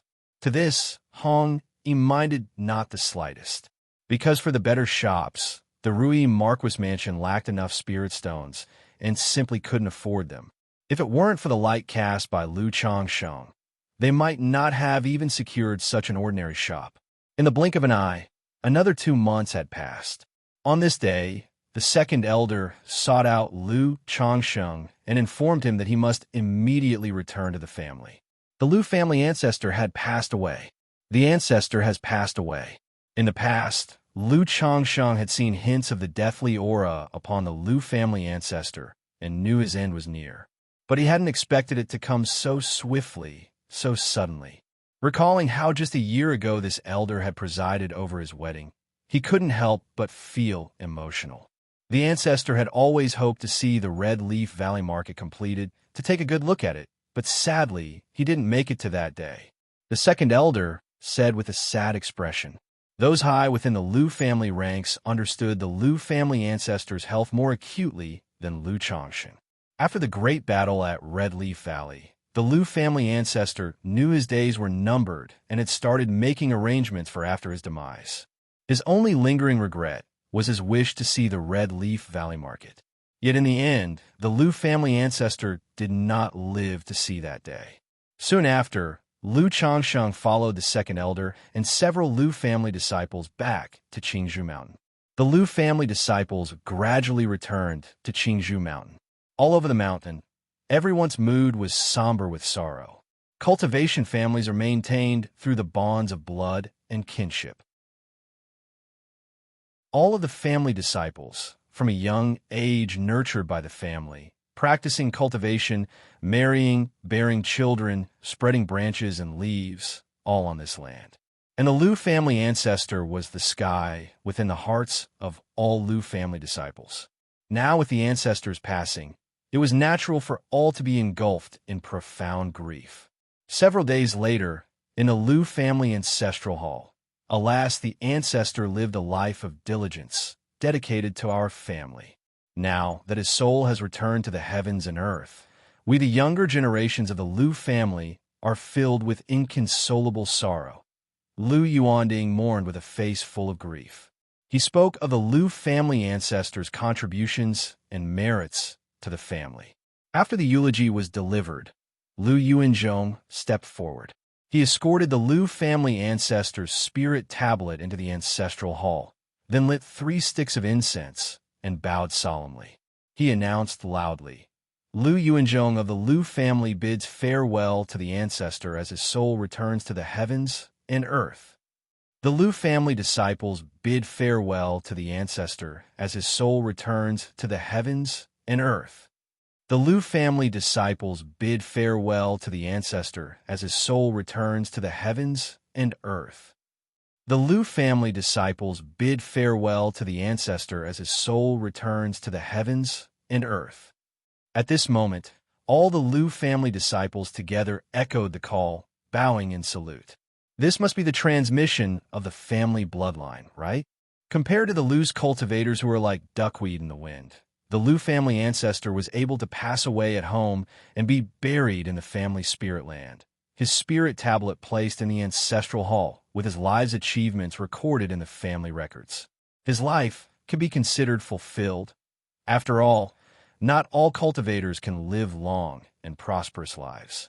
It is through this manner that one's bloodline, one's spirit, continues to be passed down and endure. Lu Changsheng also bowed and chanted along, his emotions stirred. He began to understand why family ties in this world were so deep. On one hand, it's maintained by the bonds of blood and kinship. On the other, it's about how one is irrevocably bound to the family from the moment of birth, bound for life.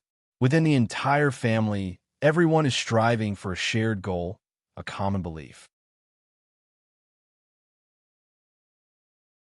Chapter 265, Uncle Returned. _1 Cultivators care less about the trivial formalities of the secular world.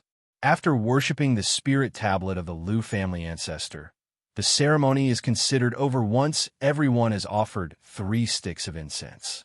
The crowd gradually dispersed. Just as Lu Changsheng was about to leave, Lu Yuanding, the newly advanced ancestor, called out to him. Changsheng, how is your cultivation progressing? Lu Yuanzhong had a scholarly appearance, bearing some resemblance to Lu Yuanding. Lu Changsheng also knew that this ancestor Yuanzhong was indeed the blood brother of his father-in-law, Lu Yuanding. Therefore, he should address this ancestor as Uncle Father-in-law. However, in cultivation families like Qingzhou Mountain, as soon as one succeeds in foundation establishment, their generational status automatically rises to that of an ancestor. Reporting to Ancestor, I am currently at the 6th level of Qi refinement, and I estimate it will take 3 more years to reach the peak of the 6th level, Lu Changsheng replied. That was what Lu Changsheng said, having declared 2 years earlier that he was at the 6th level of Qi refinement and naturally not daring to overstate his progress. Very good, Lu Yuanzhong commented with a slight nod after hearing this. After giving Lu Changsheng a few appraising looks, he took out a jade scroll. I've heard that you have been cultivating the Changchun technique, and this green wood art is a high-grade cultivation technique treasured by our Lu family. You should take it and cultivate it, Yuanding said. If there's anything you don't understand, you can also ask Yuanding. He cultivates this greenwood art as well, Yuanzhong added. Lu Changsheng was somewhat surprised to hear this. He had not expected Lu Yuanzhong to stop him just to give him a cultivation technique. Having been busy in Red Leaf Valley Market over the past year, Lu Changsheng had rarely interacted with the newly advanced ancestor. They had only met briefly a couple of times. He hadn't expected that immediately following the death of the Lu family ancestor, the latter would express goodwill toward him. Thank you very much, ancestor. Lu Changsheng immediately expressed his gratitude with respect. Although he already possessed the 7 luminaries' great freedom sword scripture and did not need this greenwood art, it was nevertheless a gesture of kindness. After all, to his knowledge, the highest level techniques treasured by the Lu family were a few high-grade cultivation techniques. Now that they're willing to pass on one to him, they have effectively accepted him as one of their own. Remember, this technique is for your cultivation only and must not be passed on, Lu Yuanding cautioned. Ancestor, please rest assured, Changsheng understands, Lu Changsheng nodded and replied. Having spent so many years in Nine Dragons Market, he had come to understand why the inheritance of techniques in the cultivation world is so scarce and precious. These inheritances originate from immortal sects, families, or loose cultivators. Immortal sects, as the primary suppliers, prohibit the sale of high-grade cultivation techniques and skill inheritances within their territories to continuously harvest excellent disciples and affordable labor. This is why they are forbidden from selling advanced methods. And why would any cultivation family want to sell the very foundation that sustains them? They prefer to abide by this rule, preventing leakages of such inheritances and partaking in the benefits. Loose cultivators are no different. It's improbable for them to selflessly risk censure by selling high-grade techniques.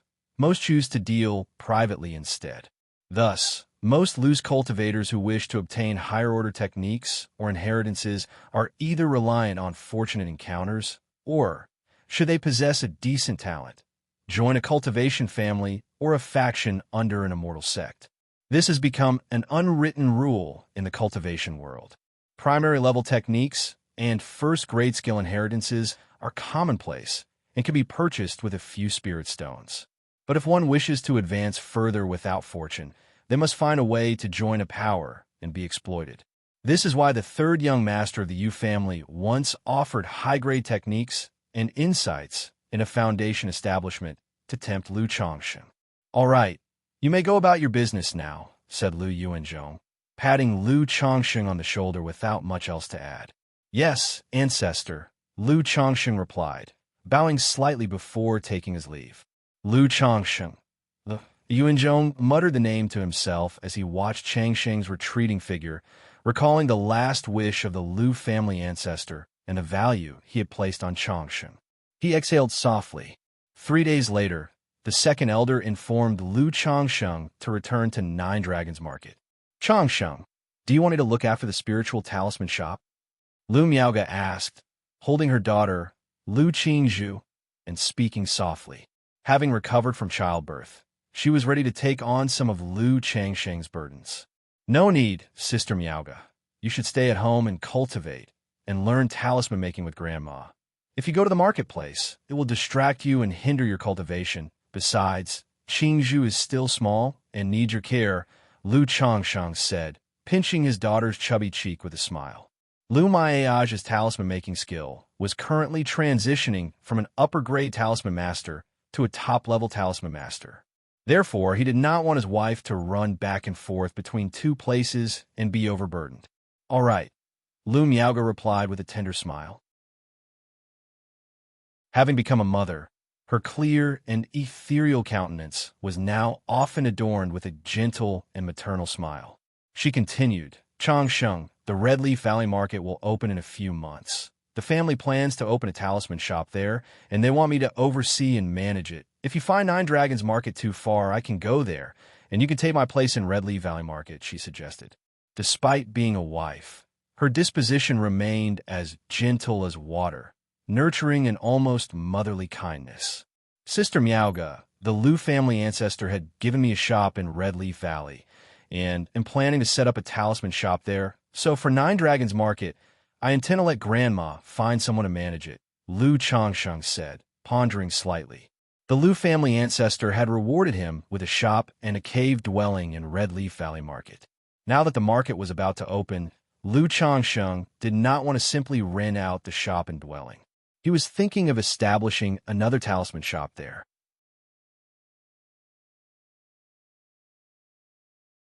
Chapter 266, Uncle Returned. After all, Red Leaf Valley Market just opened, and it's a great time to seize market share. Now that the kids are getting older, in a few years they will start cultivation one after another. And then the expenses will increase significantly. If we have a talisman shop, that would mean another stable source of income. Open a spiritual talisman shop. Lu Miaoga paused slightly when she heard this, then nodded and said, "That's doable. With your talisman-making skill, you're already capable of opening your own shop. However, about this matter, you need to give fourth Grandma a heads up." Not long ago, Lu Changsheng had taken his talisman skills up a notch, demonstrating the prowess of a first-grade top-level talisman master. With such a level of skill, coupled with the Lu family supply channels, sustaining a talisman shop should be no issue. I've already mentioned this to Grandma, and plan to talk to her about it more later. "All right, second elder is still waiting for me. Sister Miaoga, I'll head over now," Lu Changsheng said. He didn't linger to talk more with Lu Miaoga. After kissing his daughter and wife on their cheeks, he waved his hand and took off. Arriving at the entrance of Qingzhou Mountain, he boarded the second elder's spirit boat and set off for Nine Dragons Market. 2 days later, Lu Changsheng returned to Nine Dragons Market. As soon as he arrived home, Xiaxia joyfully brought him good news. "Husband, I think I'm pregnant."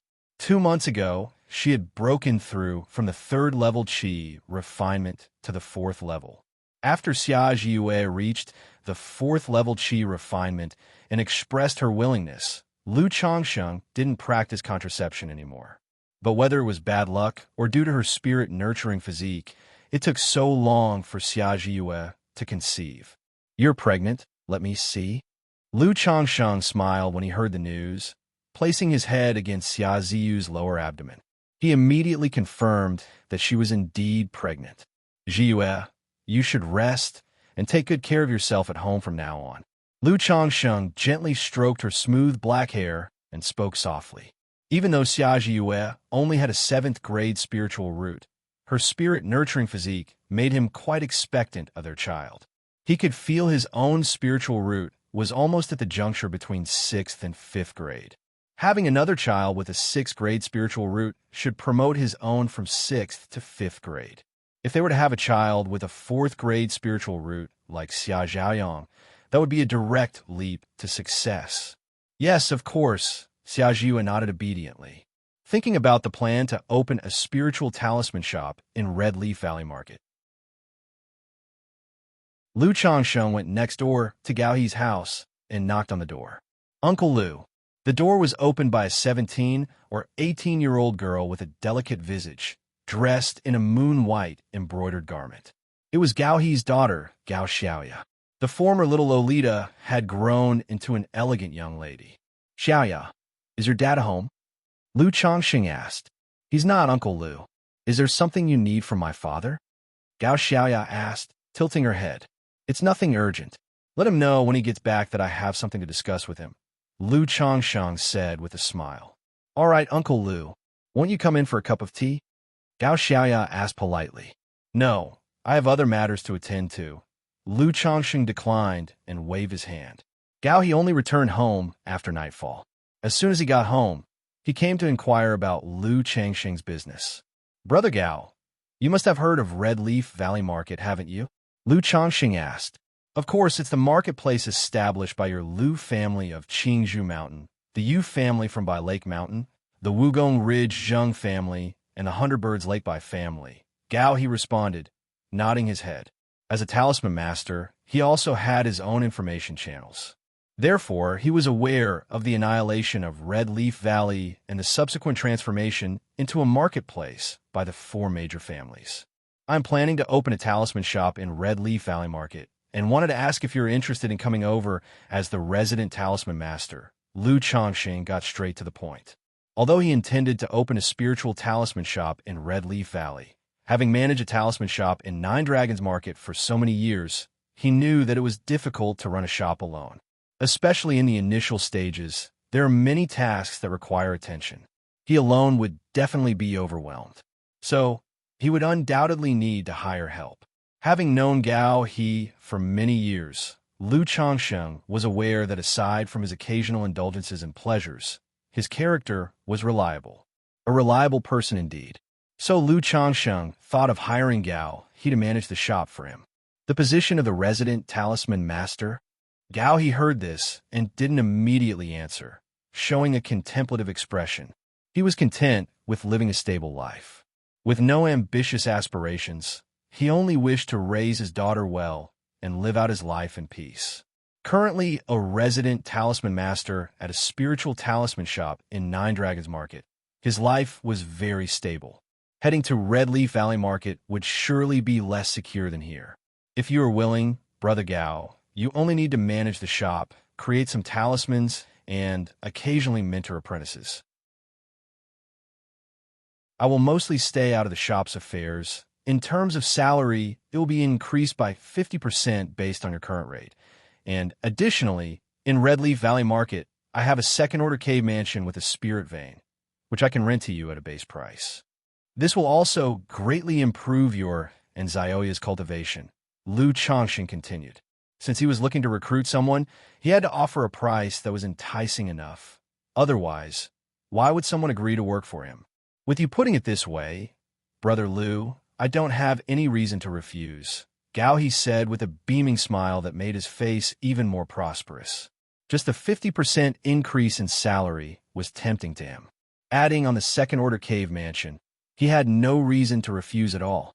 For ordinary loose cultivators, aside from joining a force, they generally had no means of securing a second-order mansion.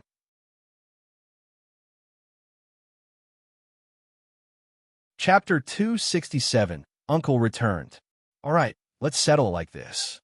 The Redleaf Valley Market will be open in a few more months, and he'll notify Gao He then.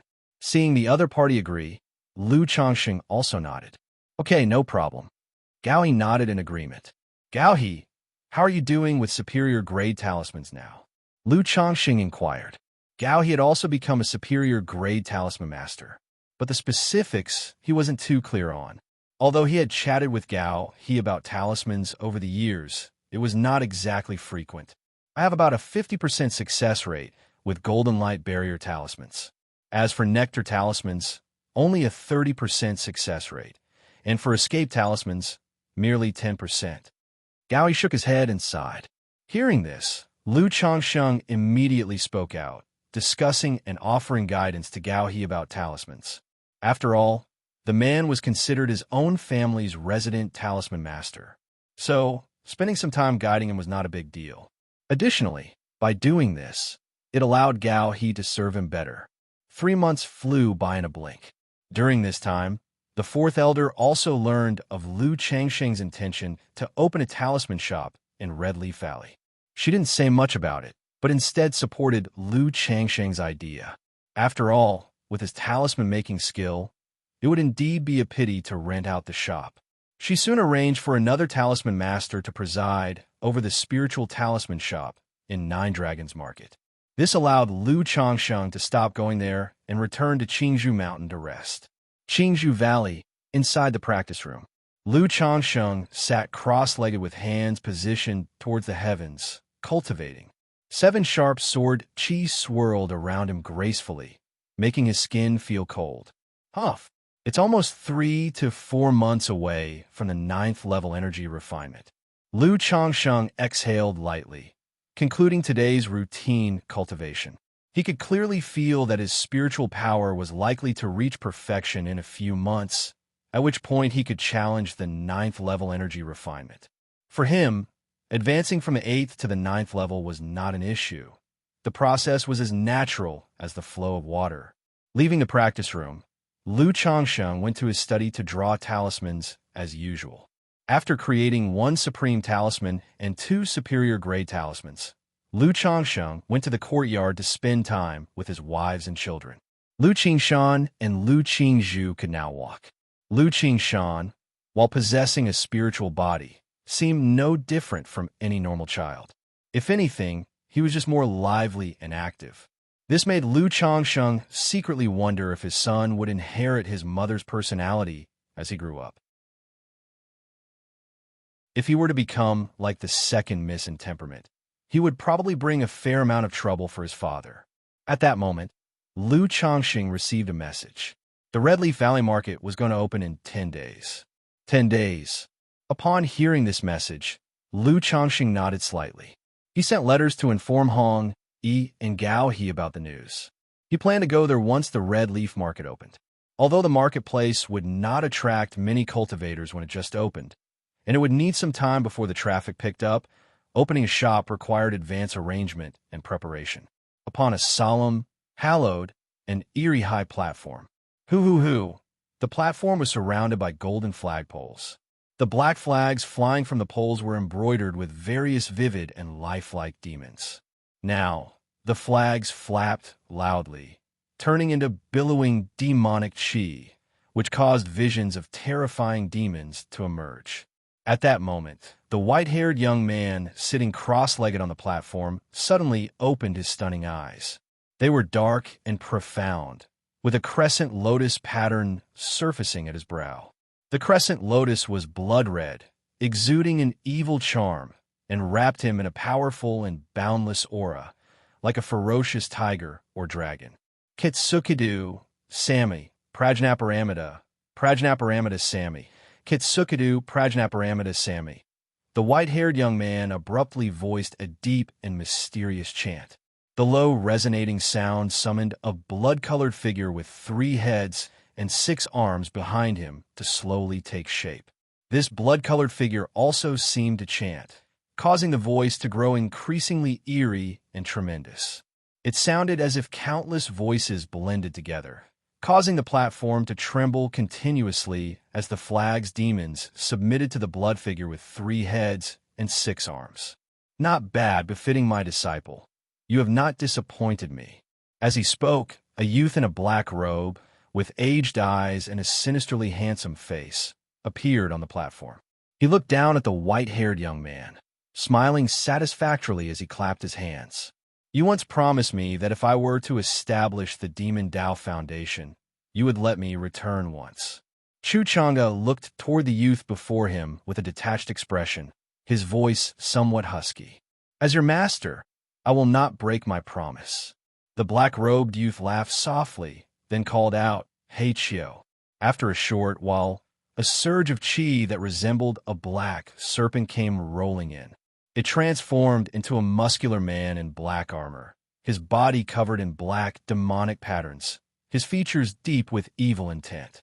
Hachio pays his respects to the ancestor master. The bald man's demonic patterns seemed to move like little serpents, imposing a terrifying sensation. However, upon seeing the black-robed youth, he knelt down with a devout salute as if on a pilgrimage. You will accompany the young master to Jiang country. The black-robed youth stated indifferently. As soon as he finished speaking, his figure gradually faded away into nothingness. Young master, when do you plan to embark for Jiang country? The bald man, seeing the youth vanish, immediately turned to Xianxia on the platform, an ingratiating smile spreading across his face. At odds with his ghastly appearance, the smile created a jarring contrast. Jiang country.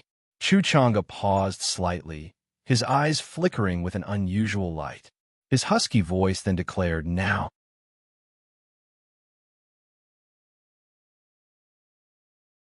Chapter 268. Advanced Draw, Heavenly Spiritual Treasure. _1 10 days later. Red Leaf Valley Market. After its reconstruction into a marketplace, Red Leaf Valley still cultivated its mountains of red leaves and spiritual fields. Because the market had just opened, it was quite desolate. There were only people from the 4 major families and a few other forces. Lu Changsheng and Lu Miaoge strolled through the market, familiarizing themselves with the situation. Although the mountains were still covered with red leaves, the interior layout had been reorganized, completely different from its original appearance. The planned layout bore some resemblance to the Nine Dragons Market. It was divided into 4 areas: east, west, south, and north, designated for residential and commercial use, respectively.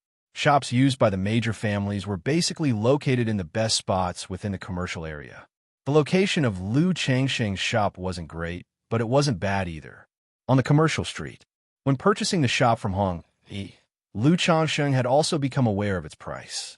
It was worth roughly 3,000 spirit stones.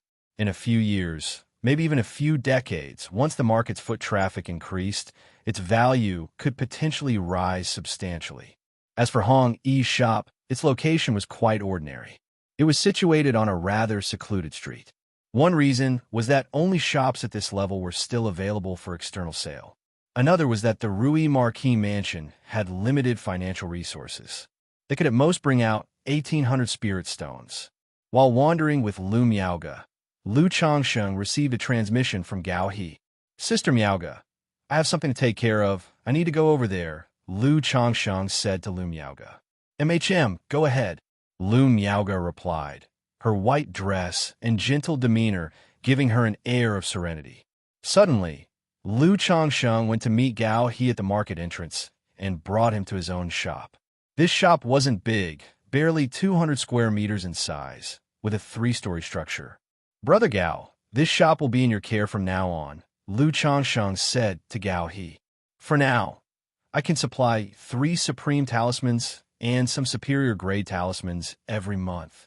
As for stock and inventory," Lu Changsheng explained the shop's essentials to Gao He. Having spent many years in the Nine Dragons market, his experiences hadn't been in vain. He was quite familiar with the operations of a spirit talisman shop. "Brother Lu, this shop isn't owned by the Lu family. It's yours?" Gao He asked in astonishment after hearing Lu Changsheng's words. He had originally thought that Lu Changsheng invited him to Red Leaf Valley Market to act as the resident talisman master on behalf of the Lu family of Qingzhou Mountain. To his surprise, Lu Changsheng had opened his own shop. This left him both astonished and envious. Many Lu's cultivators spend their entire lives in the cultivation world and still may not be able to afford a residence in a marketplace. Most can only choose to return to the secular world to settle down. Even for him, an advanced-level talisman master, buying property in a larger market wasn't easy. A shop like Lu Changsheng's could support 3 generations if Red Leaf Market didn't run into trouble, and that wasn't an exaggeration. That's right. The Lu family also has a shop here, Lu Changsheng chuckled. "However, this shop isn't owned by the Lus, it's my personal business. Therefore, I won't have much time to manage it, which is why I requested your assistance," he continued, not hiding the truth. He planned to spend his time cultivating in Qingzhou Mountain like the 4th elder, accompanying his wife and children. After completing the talisman-making tasks for the Lu family each month and supplying the spiritual talisman shop, he would come to check on the shop and see Lu Miaoge. "All right, rest assured, boss," Gao He said without further questions, giving a respectful bow. After taking a look at the shop and glancing at Lu Changsheng, he added, "But this shop needs a name. Why don't you choose one, boss? Since it sells talismans, let's just call it Peace Talisman Hall," Lu Changsheng suggested after some thought, coming up with a rather uninspired name. Gao He's mouth twitched slightly. Such shop names were basically cliché. But that's how it was for most shops, except for some major families and powers. They could only build a reputation by slowly accumulating good reviews and growing the business. Subsequently, Gao He discussed the initial preparations for the spirit talisman shop with Lu Changsheng. Having been briefed on this by Lu Changsheng, he had made ready preparations.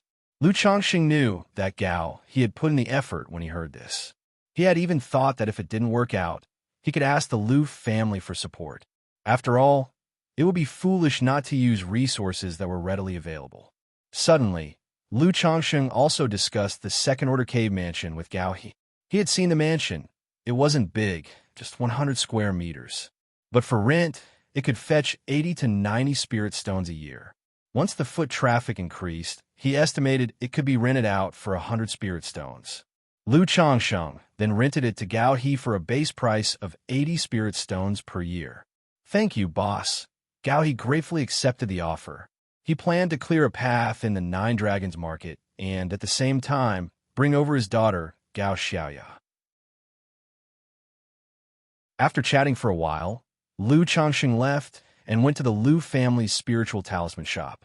This shop's layout and decorations are similar to those in the Nine Dragons market's Lu family spiritual talisman shop, only larger. "Changsheng, you finished your business?" Lu Miaoge came forward as soon as she knew Lu Changsheng had arrived. Apart from being at home, she still maintained a sense of grace and inaccessibility when outside. "Yes, I've finished," Lu Changsheng said, nodding with a smile. He shared the details of his discussion with Gao He with Lu Miaoge. This is what being husband and wife was like. It wasn't every day that there were fresh and interesting stories to share. Often, much of the time was spent talking about the little things happening around them. The night deepened. Red Leaf Valley was already quiet, now enveloped in silence.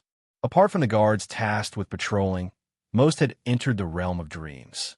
On the 3rd floor of the Lu family's spiritual talisman shop, inside the simple bedroom, the bed's curtains hung down. The candlelight flickered gently, as if a full moon had sunk into the water, waves gently lapping. After the deed, Sister Miaoga, how long do you need to break through to the 9th level of energy refinement?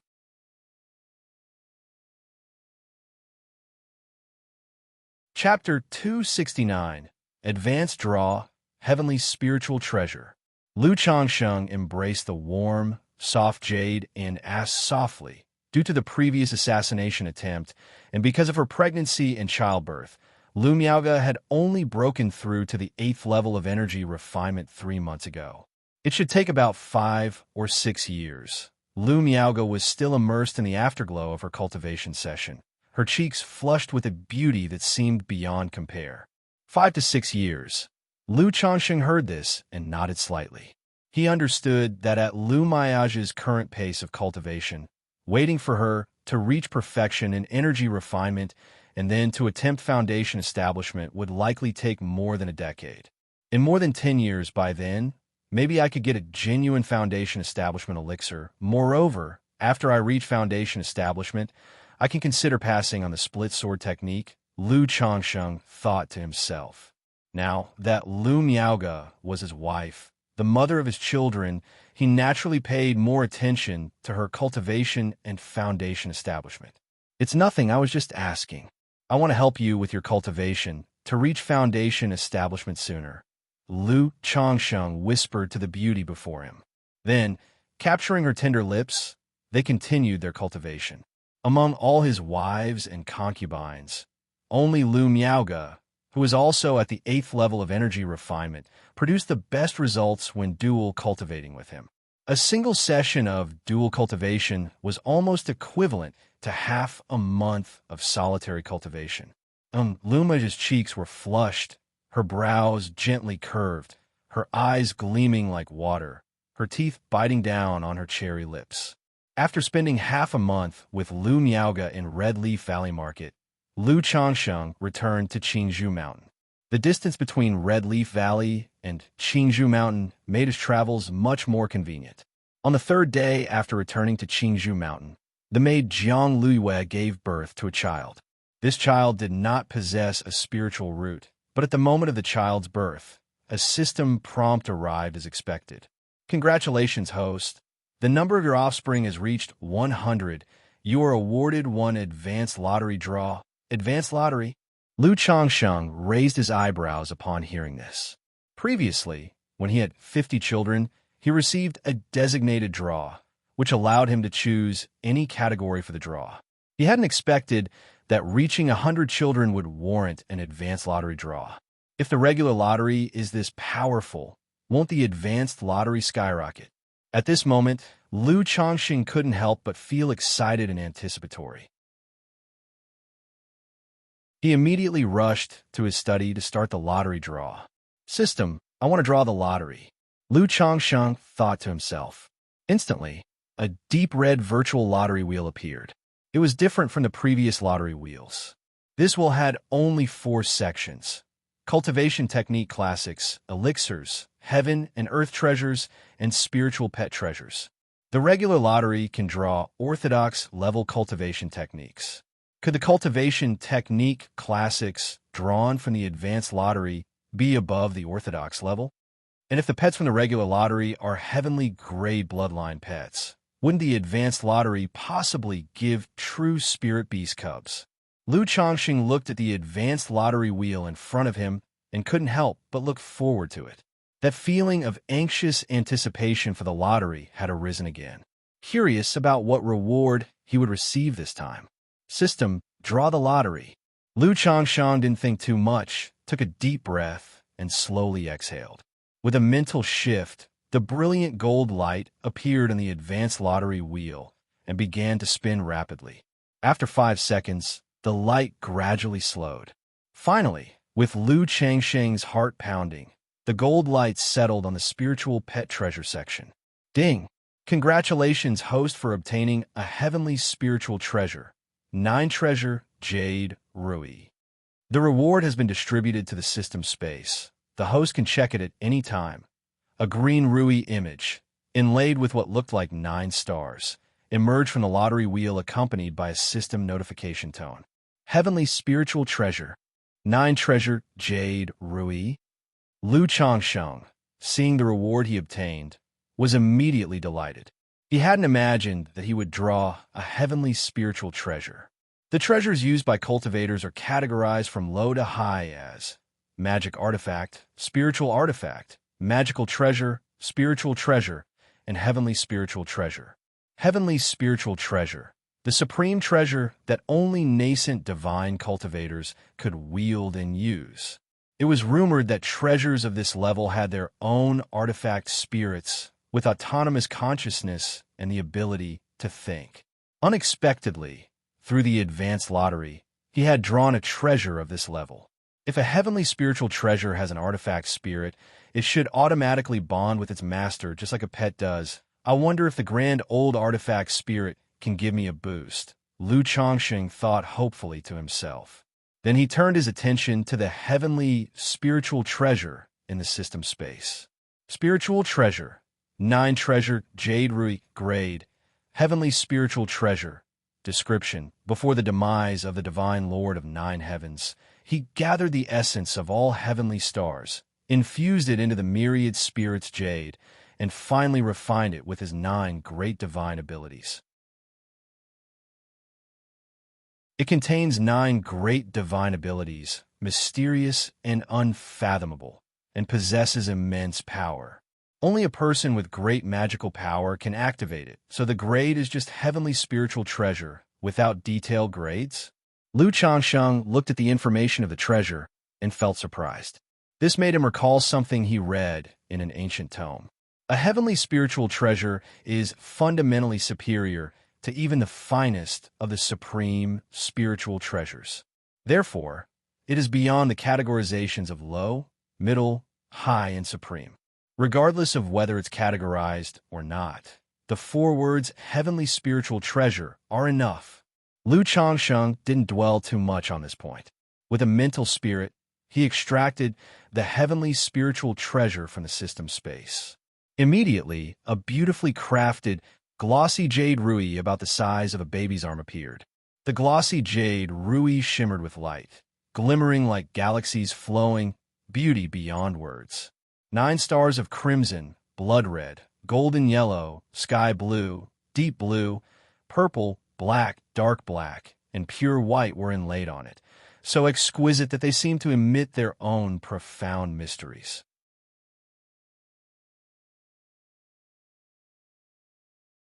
Chapter 268. Advanced Draw, Heavenly Spiritual Treasure. HM, no artifact spirit. Having just extracted the 9-treasure jade rui, Lu Changsheng had already gleaned a basic understanding of the information about this high-level spiritual treasure. This high-level spiritual treasure was indeed formidable. The 9-treasure jade rui contained 9 great divine abilities, known as the 9 treasures. The first treasure enhanced one's physical strength. The second treasure amplified mana and divine skills. The third treasure boosted the soul and divine sense. The fourth treasure increased speed, enabling one to ride the wind with incredible swiftness. The fifth treasure held healing divine light, repairing the physical body and treating the primordial spirit. The sixth treasure was protective divine light, shielding one from all methods of attack with its divine light. The seventh treasure was sealing divine light, capable of sealing another's mana or one's own aura. The eighth treasure was unsealing divine light, able to break through all sorts of formations and restrictions with a sweep of its light. The ninth treasure was 9-color disaster light, capable of obliterating everything on its path. As for the first 4 enhancements like vigor, mana, soul, and speed, they could be amplified up to 10 times. While the fifth treasure's healing power could not bring the dead back to life, as long as there was a breath of life, it could generally save and prolong one's life. It could even consume one's origin source to instantly recover from all injuries. With just these effects, the 9-treasure jade rui could be considered a truly precious treasure. Not to mention the latter 4 divine lights, each an unparalleled divine skill. However, this high-level spiritual treasure did not possess an artifact spirit, as Lu Changsheng had imagined. According to the system introduction, this high-level spiritual treasure was at the stage where it had just been refined by the God of the nine heavens, still yet to pass through the heavenly tribulation and nourish an artifact spirit to form an autonomous consciousness. If one had to categorize it, it could only be considered as an almost high-level spiritual treasure. Without an artifact spirit, this high-level spiritual treasure is just a powerful magical treasure to me. Lu Changsheng shook his head and said, it was not too disappointing for him. After all, the system's rewards were too advanced for him at this point, incapable of being transformed into strength quickly. This 9-treasure Jade Rui was just even more advanced. To him, its essence was about the same as the Black Dragon magical bead.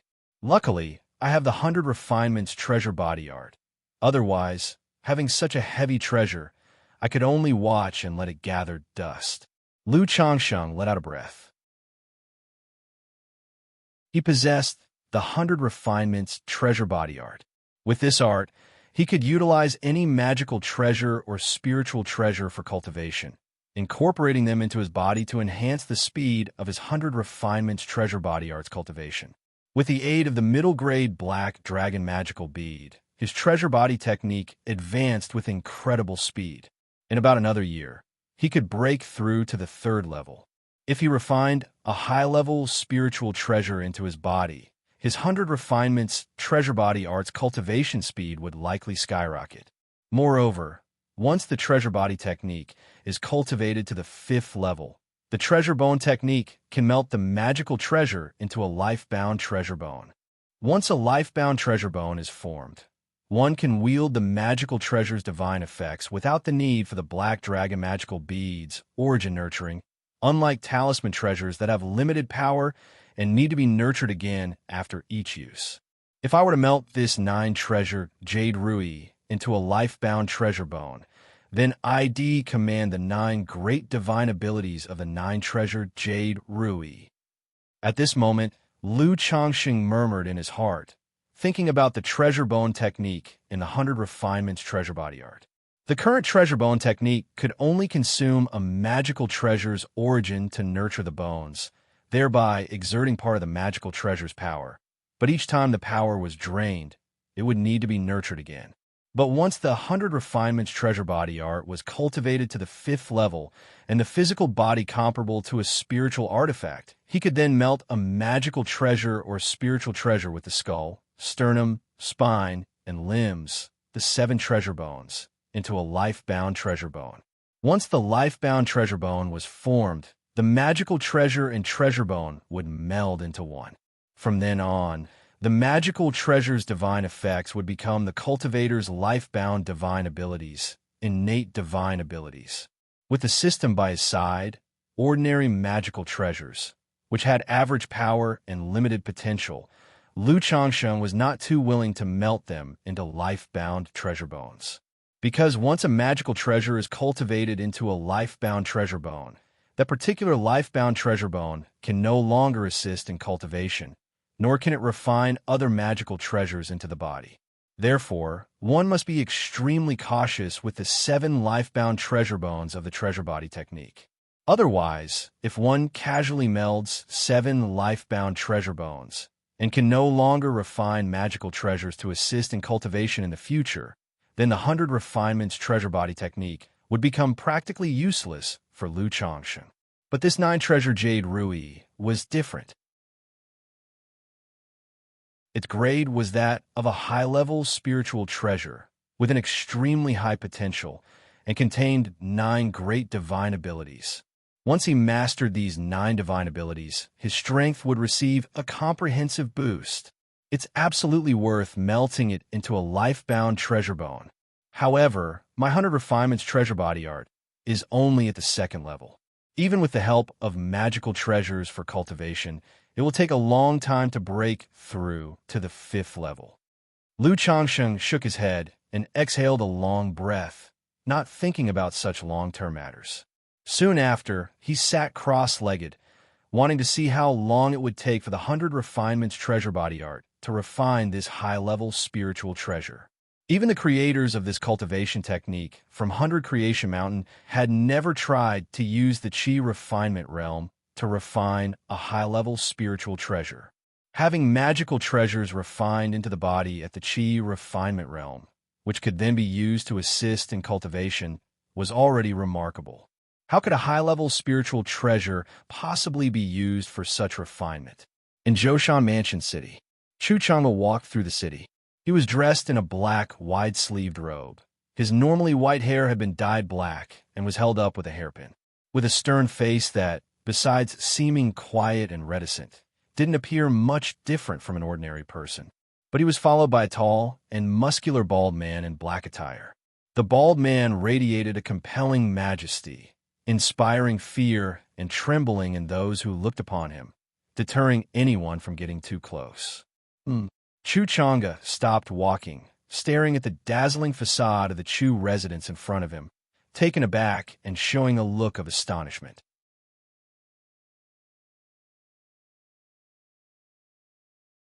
Chapter 269, Advanced Draw, Heavenly Spiritual Treasure. For he clearly remembered that the last time he returned home, his house was desolate and dilapidated, overgrown with weeds. How had it now returned to the appearance he remembered in his memories? Could it be the scene I saw before? Was it all an illusion? In fact, my parents, they might not be dead. Chu Chang's heart skipped a beat. The heart that had long been deadened was now roiling with emotion, and tears almost spilled out. But he didn't step forward to knock on the door. With his foundation establishment cultivation, he was able to clearly sense that within the residence, there was only one elderly person. There were no other signs of life. So he knew that the derelict state of the Chu residence he had seen before was not any illusion. The residence before his eyes must have been rebuilt for some reason. At this moment, the elder inside the Chu residence, seeing Chu Chang'e standing at the door, couldn't help but ask, "Young sir, do you need something?" I thought the Chu residence had been raided by bandits. After a moment of silence, Chu Chang'e replied with a somewhat hoarse voice, "Yes, the Chu family, I don't know what sins we had committed. 10 years ago we were raided by bandits, and the courtyard was left desolate, but then last year." The elder spoke with a hint of melancholy. The old man was of an advanced age, rambling on, but he helped Chu Chang'e understand the situation. He learned that a man and a woman had come to erect a tombstone for his parents and had renovated the residence. Xianxia is still alive. Chu Chang'e immediately knew that the woman the elder spoke of was his sister, Chu Xianxia. Knowing that his sister was still alive, his body couldn't help but tremble. But he soon calmed down again, nodded, and left with the bald man. They had not gone far before the two transformed into an escape light, concealing their forms and entering the courtyard of the Chu residence. Looking at the courtyard, which closely resembled the one from his past, yet lacked the vibrancy of life, Chu Chang'e seemed somewhat bewildered as he walked around. Then, in the back courtyard, he saw the tombstones and spirit hall. Father, Chu Qingsong, Mother Zhao's tomb. Son-in-law, Lu Changsheng, daughter Chu Zhenjin in tribute. Zhenjin is married? Chu Chang'e looked at the tombstone before him. The image of his sister, Chu Zhenjin, as he remembered her, surfaced in his mind. Knowing that his sister was still alive and now married, he felt joy and relief, but also a complex mix of emotions. Time really does fly. It's good that she's married. With Zhenjin's temperament, it would be difficult for her to be alone. I wonder how Zhenjin is doing these days. Chu Chang'e stared at the tombstone before him, lost in thought, his expression extremely complex. Young master, if you have living relatives you wish to see, I have a secret technique that can trace them through your bloodline, said the man in black armor next to him, attempting to please him. His obsequious demeanor instantly swept away any semblance of his authoritative presence. Forget it. Given my current situation, it's better not to disturb her life, Chu Chang'e said, gently shaking his head. He was acutely aware that he had embarked on a perilous path, one far different from that of ordinary people. If he were to visit his sister, it might disrupt her life. Moreover, he couldn't stay for long on this visit back home. Chu Chang'e then knelt before the tombstone, went to the spirit hall, and offered incense and tribute. Still, I should go have a look, as long as I don't disturb his life, he sighed as he prepared to leave the Chu residence to investigate the true events of the Chu family's past. He still couldn't let go of his sister in his heart. He decided to check on how his sister Xianxia was doing these days. What should I do? Xianxia asked, looking toward the man in black armor beside him. Young master, you only need to give me a drop of your blood, and I can use it to trace the bloodline and perform the secret technique, the man in black armor said. Upon hearing this, Xianxia promptly forced out a drop of bright, clear, scarlet blood. Although in the demon path, there were many techniques that used another's blood to perform spells, even to attack stealthily. But he harbored no such worries. Knowing that his master had certain intentions for him, his life was no longer in his own hands. The man in black armor took the blood and formed hand gestures, turning the blood into a miniature, dark red snake. Young master, this blood-guiding snake will automatically seek out those related to you by blood, said the man in black armor. Let's go, Xianxia said indifferently, nodding his head as he watched the blood-guiding snake, and he disappeared with the man in black armor from the courtyard. 7 days later, Qingzhou Mountain. Xianxia has also stepped onto the path of cultivation. Xianxia and the man in black armor followed the blood-colored snake and arrived outside Qingzhou Mountain. He immediately discerned that Qingzhou Mountain was a cultivation family's residence. He had not expected that his sister would come to the residence of a cultivation family and walk the path of a cultivator. Young master, I sense just now that this is but a small family. Inside is only one foundation establishment cultivator, said the man in black armor. Young master, would you like to enter directly or sneak in? He asked, his voice still carrying a fawning tone.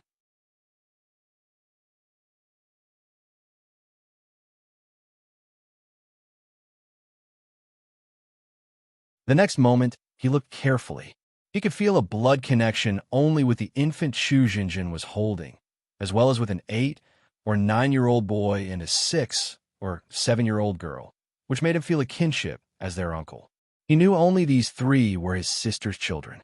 Seeing there were only 3, he nodded slightly. If she had given birth to 10 children in 10 years, he feared he might have had thoughts of drawing a sword. Only this child has a spiritual root. Huh. Chu Chang's eyes fell on the 3 children to whom he felt related by blood, focusing on Lu Qianxin. Chu Xianxia had given birth to 4 children. Among them, the first child, Lu Qianxin, and the third child, Lu Caixin, possessed a spiritual root. However, Lu Caixin was still not of schooling age and was playing at home. I wonder what kind of spiritual root this child has. Xianxia thought to himself.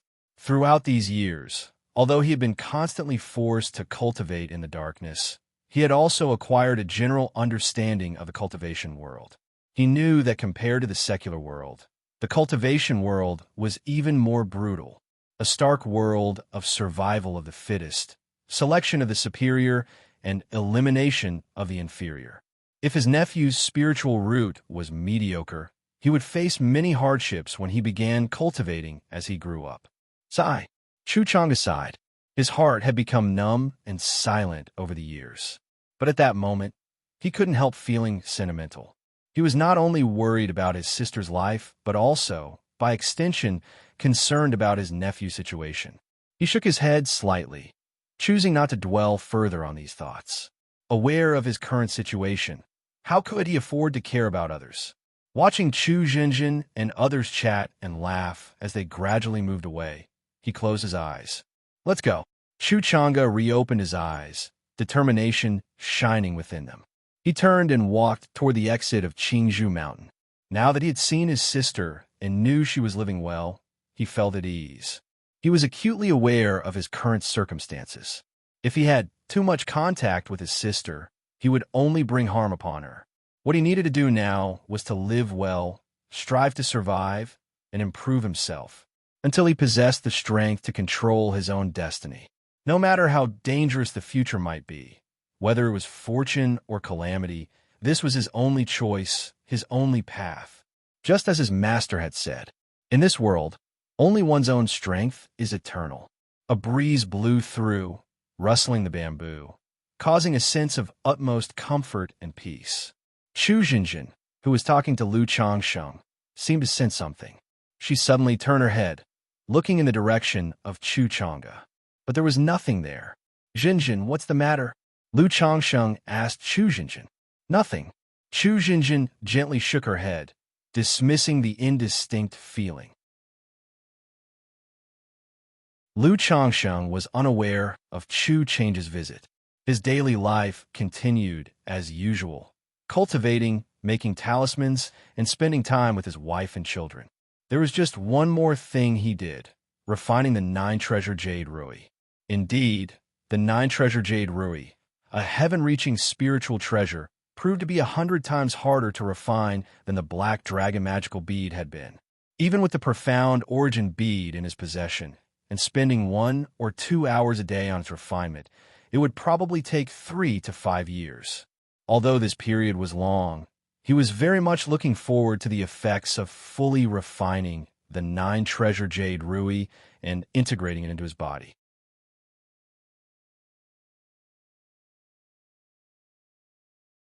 Chapter 271. Breakthrough in Cultivation Level, Spiritual Root Promotion. Before one realized, 2 months had gone by. Lu Changsheng, I think I'm pregnant again. That day, Lu Miaowan ran over and said to Lu Changsheng. Initially, she had said she would only have 1 child, yet now, barely a year after the first child's birth, she was pregnant again. She revealed a look of helplessness and frustration. Did you forget to force it out using your spiritual power? Lu Changsheng was slightly taken aback upon hearing the words of the second mistress, before immediately responding. Even if not for the purpose of having children, the two of them often cultivated together. In such cases, if he did not control himself and Lu Miaohuan forgot to force it out, there was a not-so-small chance of getting pregnant. What should I do then? Lu Miaohuan pouted her red lips and spoke somewhat innocently. If you're pregnant, then let's have it. This will be the last one, Lu Changsheng said softly, gently stroking her head with a tender expression. MHM. Lu Miaohuan nodded heavily. After spending some quality time accompanying the second mistress, Lu Changsheng saw that it was already the end of the month. He then left the house and rode the Iron Feather Eagle to the Red Leaf Valley market. By now, Red Leaf Valley had been open for over 3 months. Yet, the popularity was still average, and the streets looked desolate. In such a desolate state, the business of his Peace Talisman Hall was also very bleak. If it were not for the shop being his own, with the current situation, it would be operating at a loss. After all, not only was the foot traffic low. At this stage, all the major shops were selling at promotional prices of 60 to 70% off for the sake of reputation and business, leaving hardly any profit margin. Lu Changsheng walked around his own shop and checked the monthly account book for income and expenditures. Sigh, after deducting all sorts of raw materials and labor costs, we've only made 31 spirit stones in profit. It's not even enough to pay the rent. We actually have to put in money. Fortunately, in a year or two, the marketplace's foot traffic should gradually increase, and profits will recover somewhat. As Lu Changsheng looked at this month's accounts, he couldn't help but feel speechless. This made Gao He, who was nearby, somewhat uneasy. Although it's common for there to be no foot traffic when a market first opens, and businesses are promoting to capture the market. But for a shop on the main street to make just over 30 spirit stones in a month, it was indeed embarrassing for him, as the talisman master and shopkeeper who presided over the shop. Lu Changsheng waved his hand and did not say much more. He knew this was normal, because Lu Miaoji's spiritual talisman shop on the other side was the same. Due to its location and the franchise brand, their situation was slightly better than his. Shortly after, Lu Changsheng visited the Lu family's spiritual talisman shop at Qingzhou, where he normally cultivated with his wife, Lu Miaoge, to enhance their bond and cultivation level. 1 month later, inside the Qingzhou Mountain practice room, Lu Changsheng was sitting in meditation, practicing the 7 luminaries' great freedom sword scripture. Suddenly, within the spiritual power sea of his dantian, the energy surged tumultuously. Sword chi encircled him, sharp and vigorous, as dust scattered and an indistinct spiritual pressure filled the air. Ninth level chi refinement. Lu Changxing opened his eyes, and a faint smile appeared on his handsome face. He was not overly surprised by this breakthrough. After all, cultivating the 7 luminaries' great freedom sword scripture, he had a rough idea of his own progress in cultivation. And such a breakthrough was natural for him, smooth and seamless. Lu Changsheng took a look inside at his 7-color Dan lake and felt the changes after the breakthrough. The spiritual power inside his body had increased by almost 30%. As his cultivation level broke through, the profound origin bead floating above the Dan lake began to rotate slowly. This magical artifact, too, had its effects enhanced as Lu Changsheng's cultivation level advanced. Relying on the profound origin bead, could I now contend with an ordinary foundation establishment cultivator? Lu Changsheng pondered, feeling the spiritual power boosted by the profound origin bead. Based on what he had seen in Red Leaf Valley, he felt that his current strength would allow him to withstand a few moves against a foundation-building great cultivator. If he were to employ all his techniques, he might even have a chance at killing a foundation establishment great cultivator. However, Lu Changsheng merely entertained the thought without any real intention of pursuing it. Who in their right mind would seek out a fight with a foundation-building great cultivator? He vividly recalled Ancestor Chen's desperate self-destruction, wielding spiritual artifacts and heavenly thunder pearls. If not for absolute strength, both parties would end up wounded in a clash of spells. At this rate, I estimate that in 3 to 5 years, I will be ready to make a push for foundation establishment. With the foundation establishment spirit objects and foundation establishment elixir at my disposal, foundation establishment should be almost a certainty for me. Lu Changsheng briefly settled the restless spiritual power and stood up, stretching his limbs and waist. He pushed open the door and stepped out of the practice room. Because the breakthrough had taken a long time, it was now deep into the night. Lu Changsheng, looking at the moonlight, felt no urge for late-night moon-gazing or sentimental musings. He went to Lu Miao's room. Seeing that she had already fallen asleep, he lifted the blanket and got into bed. Holding the lady in his arms, he too gradually drifted off to sleep. 6 days later, Lu Changsheng's 102nd child was born. This child had a spiritual root. It was his 23rd child to possess a spiritual root. With the birth of this child, Lu Changsheng felt an indescribable, profound sensation coursing through him. He knew that his own spiritual root had ascended. It had advanced from a 6th grade spiritual root to a 5th grade spiritual root. Lu Changsheng was not surprised by this advancement of his spiritual root. Previously, he had sensed that his spiritual root was at the brink between the 6th and 5th grade. If another 6th grade spiritual root appeared, it might prompt an immediate promotion. It had been a while, and with the growth of his child's spiritual root, along with the recent birth, the child probably had a 7th grade spiritual root. Thus, his spiritual root had naturally improved. System. Lu Changsheng silently called out in his mind. Name, Lu Changsheng. Status, son-in-law of the Lu family of Qingzhou Mountain. Cultivation level, 9th level Qi refinement.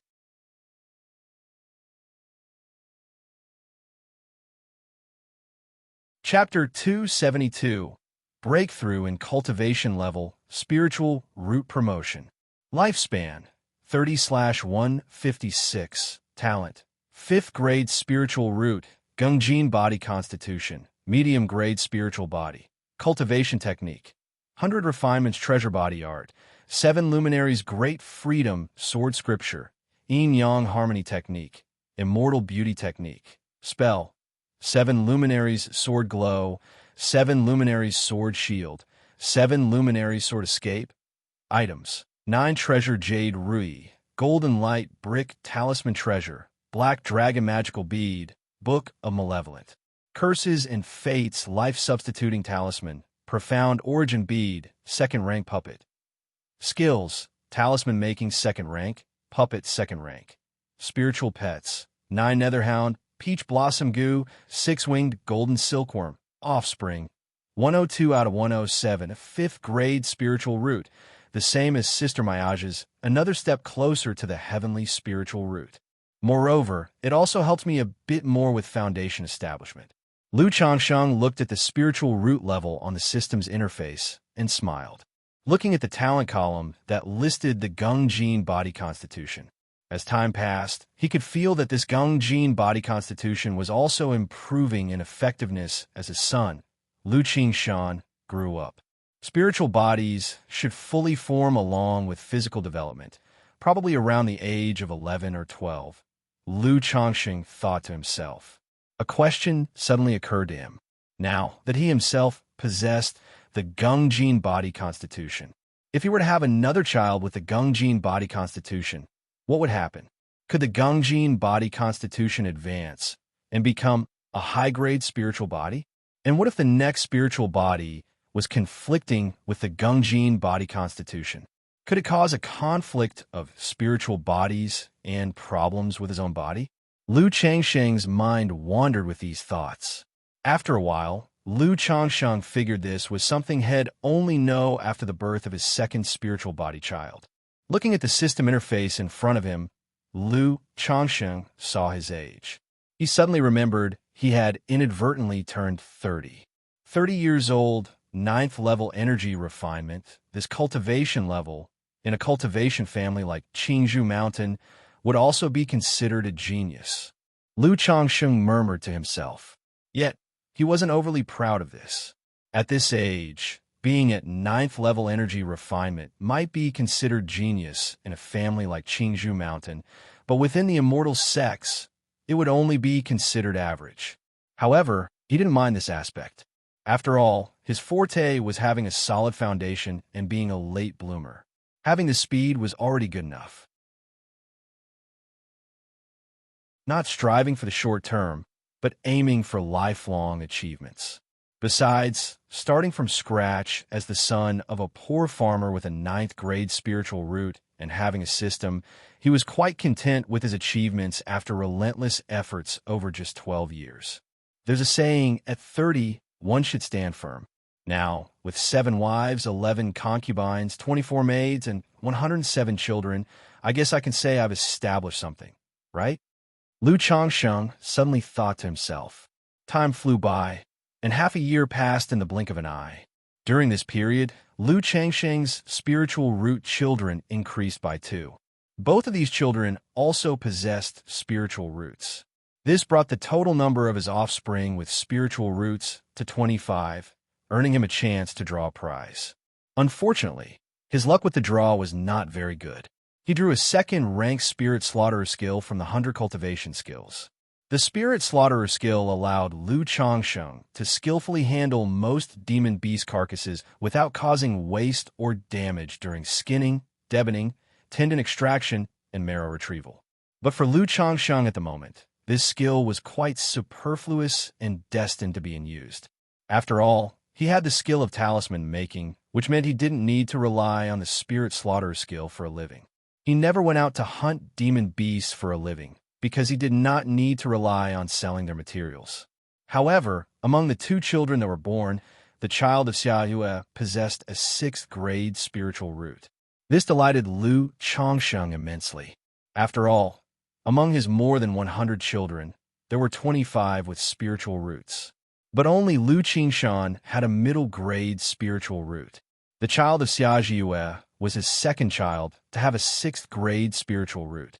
However, when Xianxia was pregnant with this child, Lu Changsheng did not let her consume her own origin source to nourish the fetus excessively.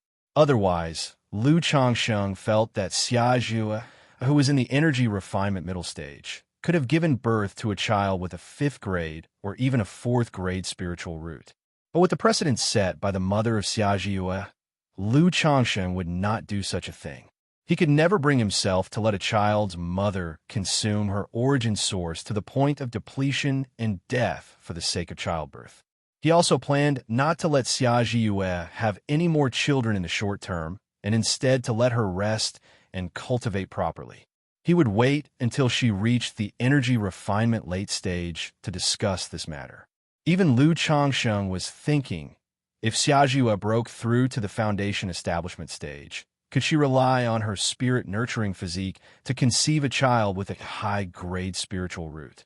There's about a month left until the day of the 10-year agreement.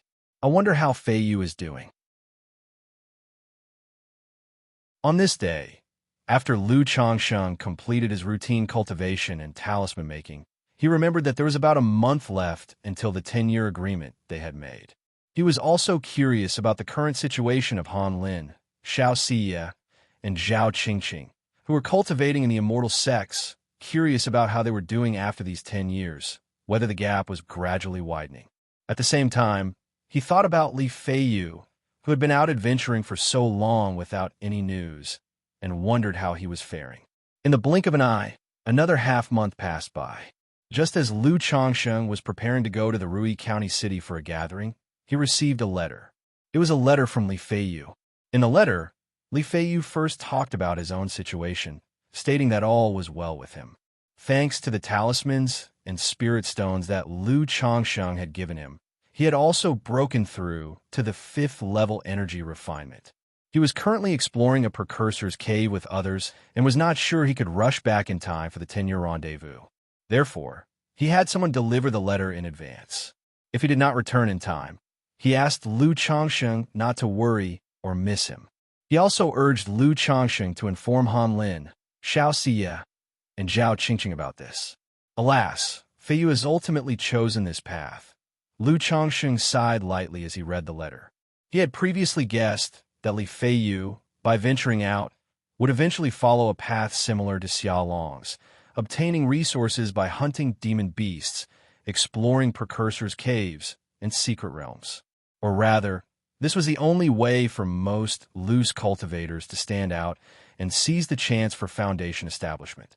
But such endeavors came with great risks. After all, it was akin to risking one's life at every turn, and a single encounter with danger or mishap could result in death and a forgotten grave in the wilderness. However, there was nothing Lu Changsheng could do to dissuade this.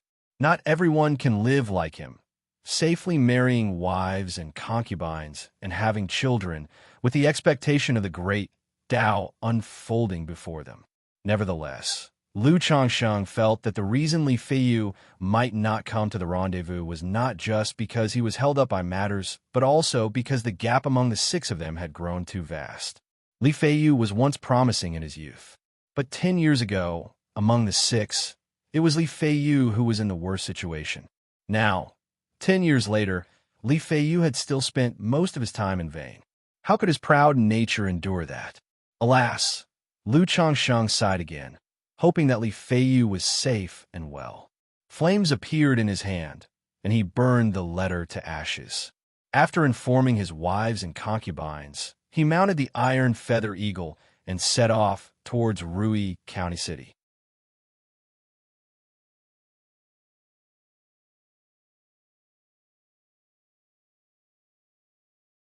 Of course, he didn't play favorites.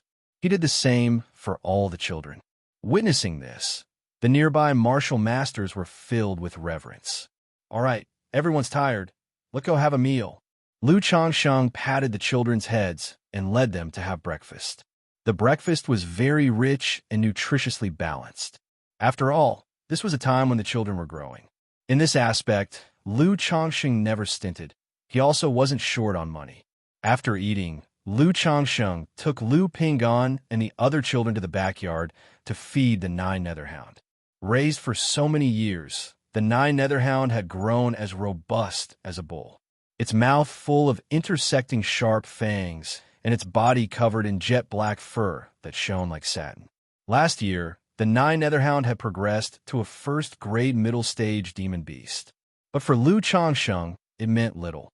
To expect the 9 Netherhound to give him a lift was clearly impossible, unless he was willing to spend a vast amount of resources to cultivate the 9 Netherhound and accelerate its growth. But the cost was too great. Lu Changsheng, despite having plenty of spare cash, could not afford such expenses. He planned on raising it slowly. In the future, it would serve as his family's guardian spiritual beast to accompany his children and protect them on their journeys. 6 days later, Dad, Uncle Hong is here.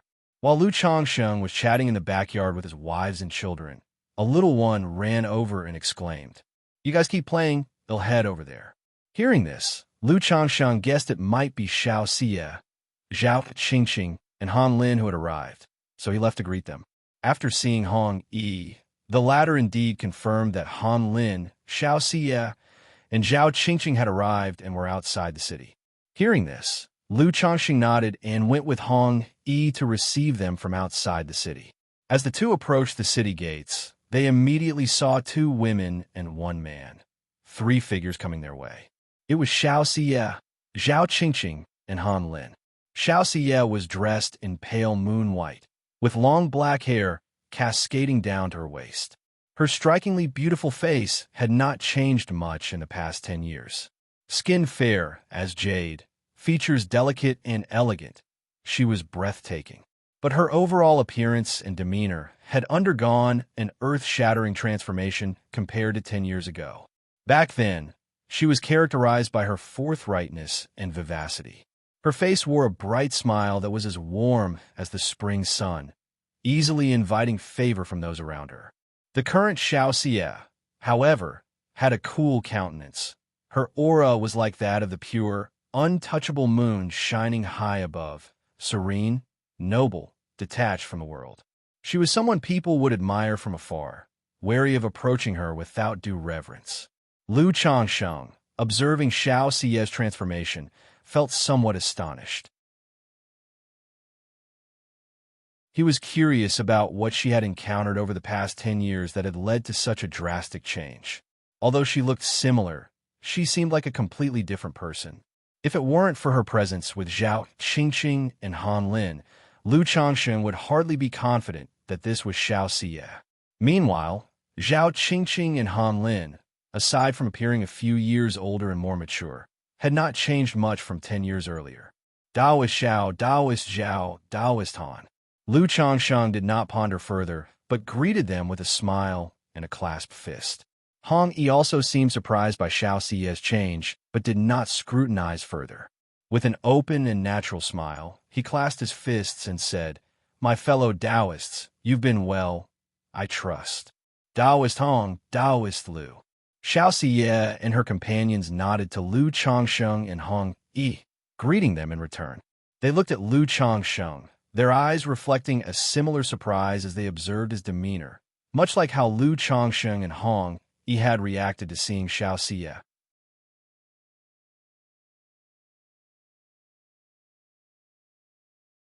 Chapter 274. Xiaoxia's request 10 years had passed, and their appearances and demeanors had all changed more or less.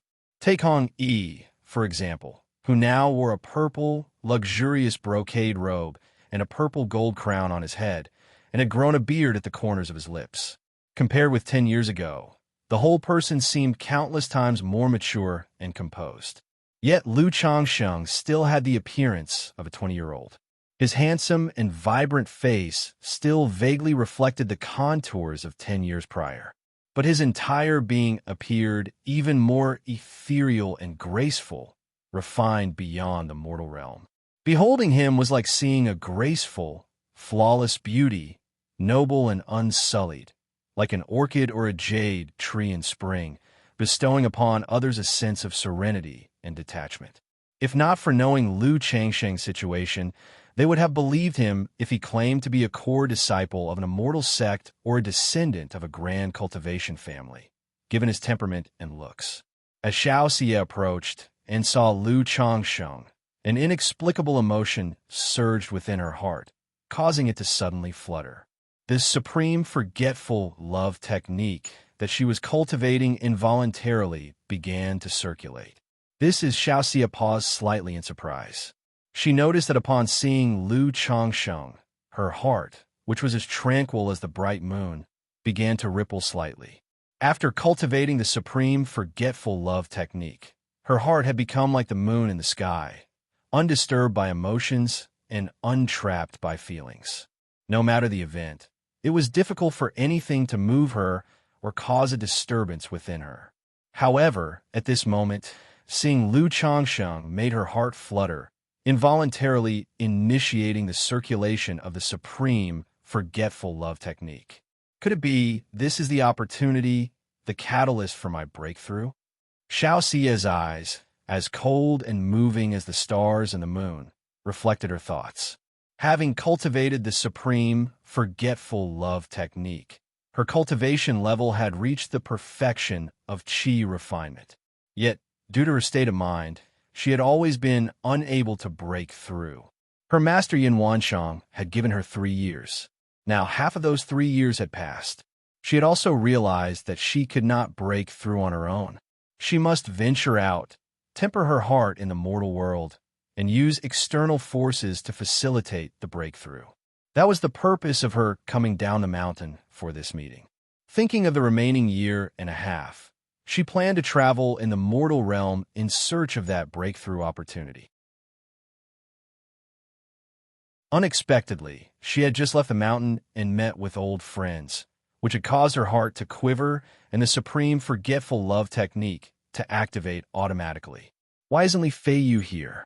Where is Brotherly gone? Han Lin, seeing only Lu Changsheng and Hong Yi, asked aloud. Feiyu went out for experience last year and has been held up by some matters. He might not be able to make it back in time, so he asked me to apologize on his behalf, Lu Changsheng said, bowing his hands.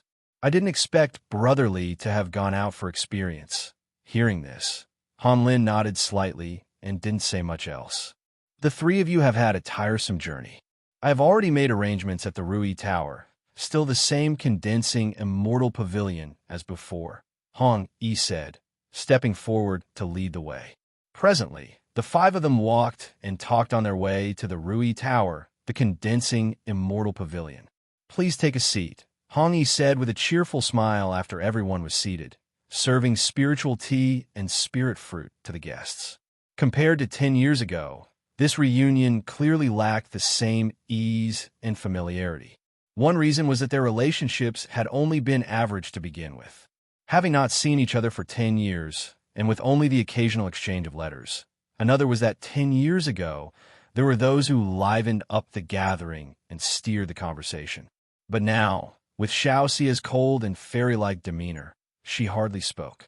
And with Lu Changsheng, Han Lin, and Zhao Qingqing naturally not being talkative people, and the absence of Li Feiyu, however, under Hong Yi's lead, Lu Changsheng, Han Lin, and Zhao Qingqing became actively engaged in searching for topics, gradually warming up and having a harmonious and congenial conversation.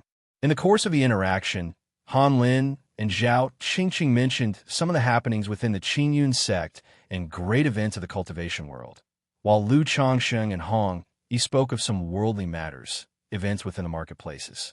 During this, Lu Changsheng also mentioned his brother-in-law, Xia Zhaoyang. Lu Changsheng hadn't paid much attention to this brother-in-law. He had only occasionally heard about his sister-in-law, Xia Zizhu's brother, in her letters. When Xia Zizhu sent letters, he had included a few dozen spirit stones as a gesture. It wasn't much, just a token of consideration as a brother-in-law, a simple investment. Xia Zhaoyang, I've heard of him. I never thought he'd actually be a relative of Brother Changsheng. Han Lin expressed surprise upon hearing this. Working in the Qingyun sect's artifact refining hall, despite being relatively unknown, he was well informed. Since Xia Zhaoyang possessed a 4th-grade spiritual root and had entered the inner sect and been taken as a disciple by a Foundation establishment elder, he was familiar with him. At this moment, the others also spoke of their recent conditions, which revealed to Lu Changsheng that Han Lin had reached the 6th level of energy refinement, and that Zhao Qingqing, having recently exchanged for a high-rank breakthrough elixir from the sect, had broken through to the 7th level of energy refinement with the help of the elixir. This level of cultivation strength made Lu Changsheng sigh with admiration. They were truly worthy of being immortal sect disciples. Likewise, Han Lin and Zhao Qingqing were both outer sect disciples of the Qingyun sect. They were also tied up with side jobs and distracted by various skill-related tasks at times. Yet under these circumstances, one had reached the 6th level, and the other had reached the 7th level of energy refinement. One must know Lu Miaoge, as the young lady of the Lu family of Qingzhou Mountain with a 5th-grade spiritual root, had also only broken through to the 7th level of energy refinement at the age of 29. As for Hong, Yi, and Li Feiyu, having lower-grade spiritual roots, one was still at the 4th level of energy refinement, and the other had only recently broken through to the 5th level. As for himself, Lu Changsheng chose to exclude himself from comparison. After all, he had an advantage. Externally, he claimed to have only recently broken through to the 6th level of energy refinement. Brother Changsheng seems to have the most leisurely life, embraced by the family of cultivators, marrying and having children, while steadily improving in both cultivation and the talisman path, Han Lin remarked with a sense of emotion. He had been the closest to Lu Changsheng since the beginning. Although they had grown distant, he still felt some affinity for him. Haha, I can't compare with your prospects of the immortal path. Lu Changsheng waved his hand and chuckled in response. Then, turning to Xianxia, who had a cold and celestial appearance beside him, he inquired, I heard that Taoist Xiao has been taken as a disciple by a nascent soul immortal. May I ask how your recent cultivation has been?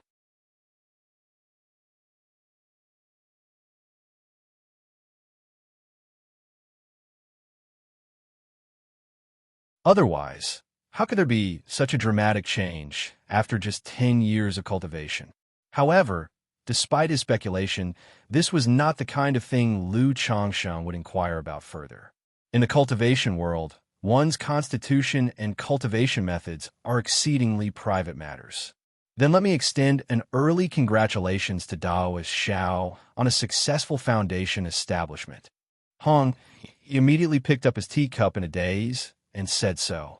When the 6 of them first took part in the immortal sex examination together, he pursued Xianxia with feelings of admiration and love. 13 years have passed, and he has achieved some success in the mortal world. Yet foundation establishment still seemed to him an elusive term. But now, Xianxia was already preparing for foundation establishment, which left him feeling particularly moved. Wishing Taoist Xiao the opportunity and success in foundation establishment. We also wish Sister Xiao success in foundation establishment. We also wish Sister Xiao success in foundation establishment. Lu Changsheng, Zhao Qingqing, and Han Lin also raised their glasses to offer congratulations. Thank you. Xiaoxia's cool gaze softened somewhat as she raised her glass to drink with everyone. But her eyes involuntarily fell upon Lu Changsheng once again.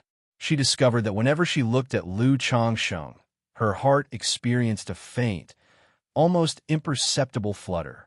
If not for the operation of the supreme forgetful love technique, even Xiaoxia herself might think it was an illusion, hard-pressed to grasp this emotional flutter. To break through, do I really need to go through this emotional tribulation? Xiaoxia murmured to herself as she looked at Lu Changsheng. She thought of her master's teachings. To truly cultivate the supreme, forgetful love technique to a state of heartlessness and forgetfulness, one must experience emotional tribulation to comprehend the essence of the supreme, forgetful love. Although she didn't know why, facing Lu Changsheng, why such a flutter arose in her heart. But the spiritual mechanism within told her that her chance for a breakthrough might well lie with Lu Changsheng. Thinking that her opportunity for a breakthrough fell upon Lu Changsheng, requiring an emotional tribulation with him, her heart was somewhat in disarray, clueless. Over the years, she had been cultivating at Qingyun's sect, with little understanding of matters of affection. She had only glimpsed such matters in books a few times. What's more, after practicing the supreme forgetful love technique, her heart had grown more indifferent, almost forgetting affection. Now, to face an emotional tribulation, she indeed didn't know how to proceed or where to start. Didn't I come down the mountain just to find this opportunity? Now that the chance is before my eyes, why should I hesitate? At that moment, Xiaoxia's conflicted heart became resolute. When she initially chose to practice the supreme, forgetful love technique, She knew it was a path of no return. She understood that without the mindset of hearing the way in the morning and being ready to die in the evening, her progress in life would be halted with no hope for the great Tao. Now that the opportunity was right before her, it was naturally not to be missed. Moreover, from the recent chat, she had also learned that Lu Changsheng had numerous wives and descendants and rich experience in matters of affection. Perhaps it was for that reason that her breakthrough chance was connected to Lu Changsheng. Soon after, Xianxia gradually began to speak and joined in on some of the group's topics of conversation. Taoist Hong, Taoist Lu, you who cultivate within the turmoil of the mortal world and tainted with the breath of mortal concerns, it may affect your cultivation. However, if you temper your purity amidst the mortal world, it will assist in cultivation, mindset, and overcoming bottlenecks. When the conversation turned to cultivation, Xianxia spoke out, providing a few suggestions on their cultivation. She often had guidance from her nascent soul master and practiced the supreme, forgetful love technique, which focuses immensely on mindset. Hence, she had many insights into this matter. Thank you for the guidance, Taoist Xiao, Hong Yi said, visibly moved by the honor. Thank you for the guidance, Taoist Xiao.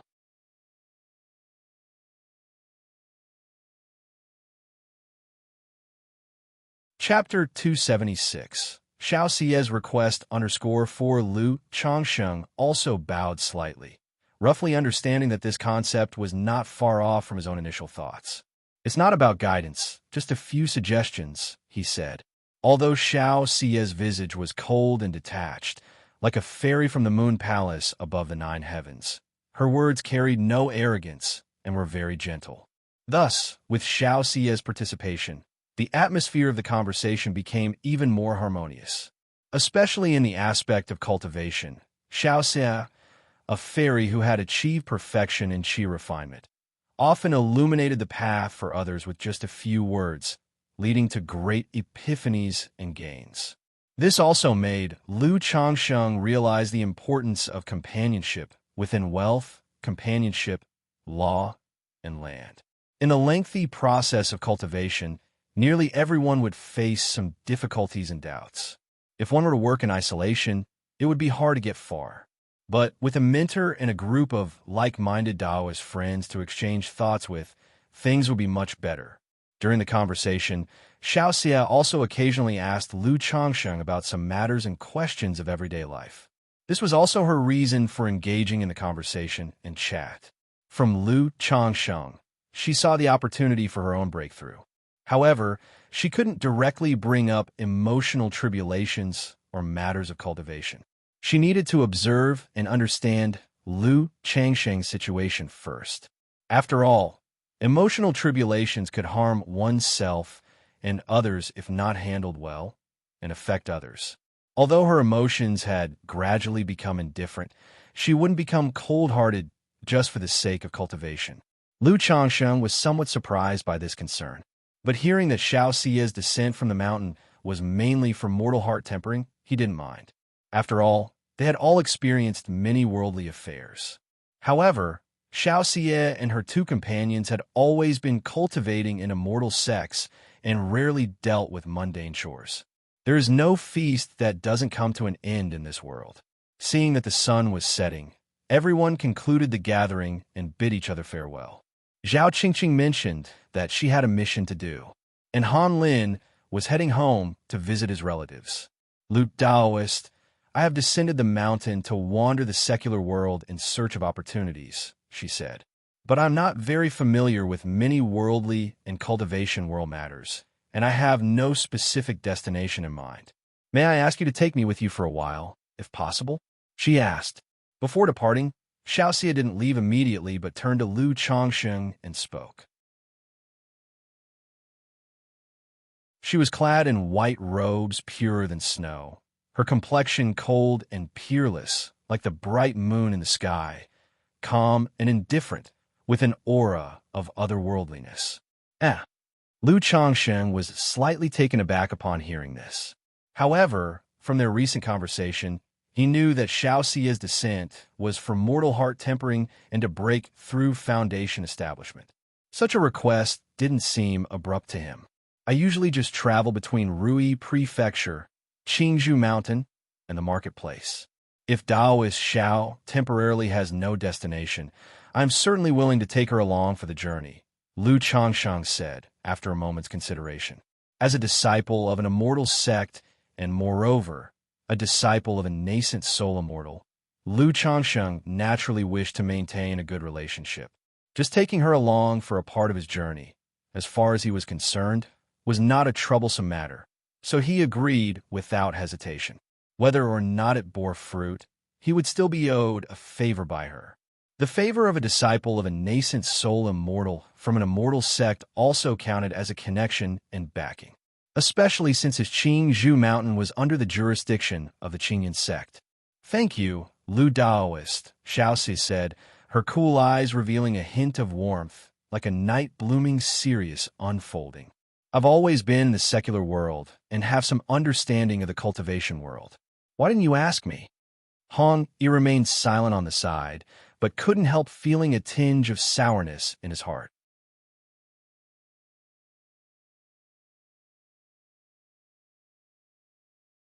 Chapter 277. My Cultivation with the Fairy.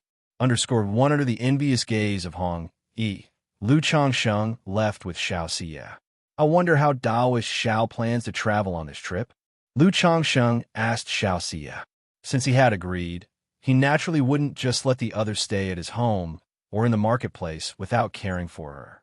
He ought to show some hospitality as a host, to travel in all directions, observe all life, amidst the tumult of the mortal world. Xiaoxia said softly. Her words were not entirely empty. Indeed, to cultivate the supreme, forgetful love technique truly required such experiences. However, she had skipped this step by using the red dust elixir. But the red dust elixir was, after all, an external object and had not brought her mind to a state of complete perfection. All life, the chaos of the mortal world. Lu Changxing nodded thoughtfully. He felt that the cultivation technique practiced by the other must be no simple matter. After all, ordinary cultivation techniques like the returning origin technique and Shangchun technique have no requirements in terms of mental state. Only cultivation techniques of the exquisite level and above have such requirements. This is also why the more advanced the cultivation technique, the harder it is to practice and the higher its threshold. I wonder if Taoist Lu has any suggestions. Xiaoxia asked with a calm and clear expression. Lu has no particularly good suggestions, but in the coming days, I can accompany Taoist Xiao to walk and see this mundane world. Later, we can also go to the cultivation marketplace for a visit.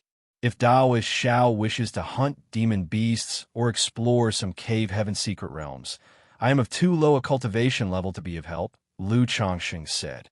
In the cultivation world, many people facing bottlenecks choose to hunt demon beasts or explore secret realms. By tempering themselves between life and death, comprehending the great terror within it, and stimulating their potential, they seek to break through their limitations. Although Xiaoxia did not share this situation, he still had to say this up front. Thank you for the trouble, Taoist Lu, Xiaoxia said, nodding slightly.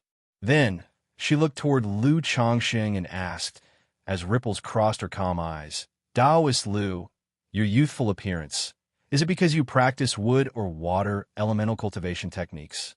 She was still unaware of why her heart fluttered in front of Lu Changsheng, prompting the imperceptible love technique to activate automatically. But looking at Lu Changsheng's handsome and youthful features, she couldn't help but wonder if it was related to the cultivation technique he practiced. The change in Lu Changsheng's appearance and temperament was indeed dramatic. 13 years had passed. She had almost forgotten what Lu Changxing used to look like. Yet she faintly remembered that he was once unremarkable in a crowd.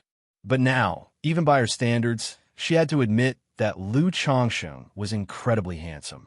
Not just handsome, his skin, physique, and temperament were all in perfect harmony, beyond reproach. One would feel at ease and a natural fondness looking at him. Xianxia naturally knew that many wood and water elemental cultivation techniques included effects that preserved youth and beauty. But in the qi refinement realm, ordinary cultivation techniques absolutely could not achieve the effect that Lu Changsheng had. Indeed, I am but a ninth-grade spiritual root, so I chose to practice a wood elemental life-nourishing cultivation technique. As for preserving youth, I have also taken some elixir medicines for that purpose, Lu Changsheng said, without a blink or a quickened heartbeat. He had become quite adept at such talk. And because he cultivated the immortal beauty technique and was affected by the peach blossom goo, his appearance and temperament did indeed seem like someone who practiced wood elemental techniques for preserving beauty.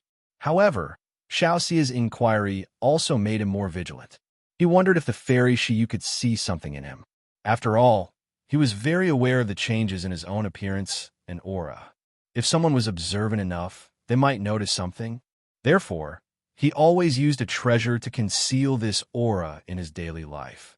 Otherwise, with many years of cultivating the immortal beauty technique and the effects of the peach blossom goo, just walking down the street would be enough to captivate mortal women with a single glance. It even had a considerable effect on cultivators. I had no idea Taoist Lu was so concerned with his appearance, Xiaoxia said with a slight nod and a tinge of teasing in her voice. She realized that when she was with Lu Changsheng, her state of mind was no longer as undisturbed as usual, like the nine heavens' bright moon, free of ripples. This made her aware that she could use this to temper her own mindset. Since we are cultivating immortality, we should indeed have the appearance of cultivators. After all, with my talents and abilities, I have no hope for the great Tao in this lifetime, so I can only focus on such things, Lu Changsheng said casually. In the path of cultivation, what one fears is the loss of confidence. If Taoist Lu retains a thread of belief, there will surely be a glimmer of hope, Xiaoxia said to Lu Changsheng.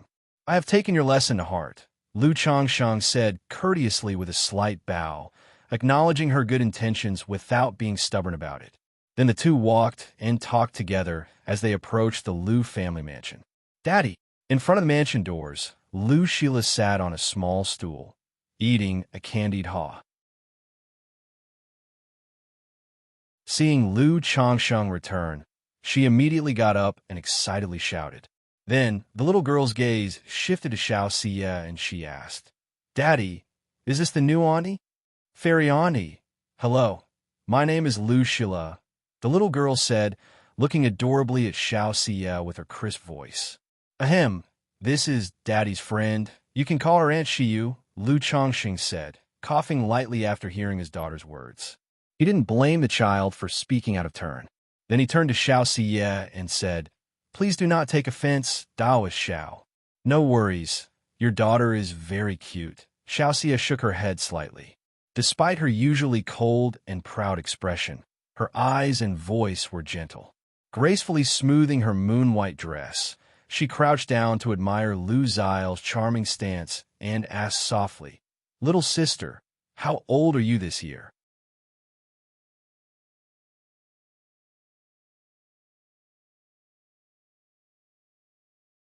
Chapter 278. My Cultivation with the Fairy. I'm 10 years old this year.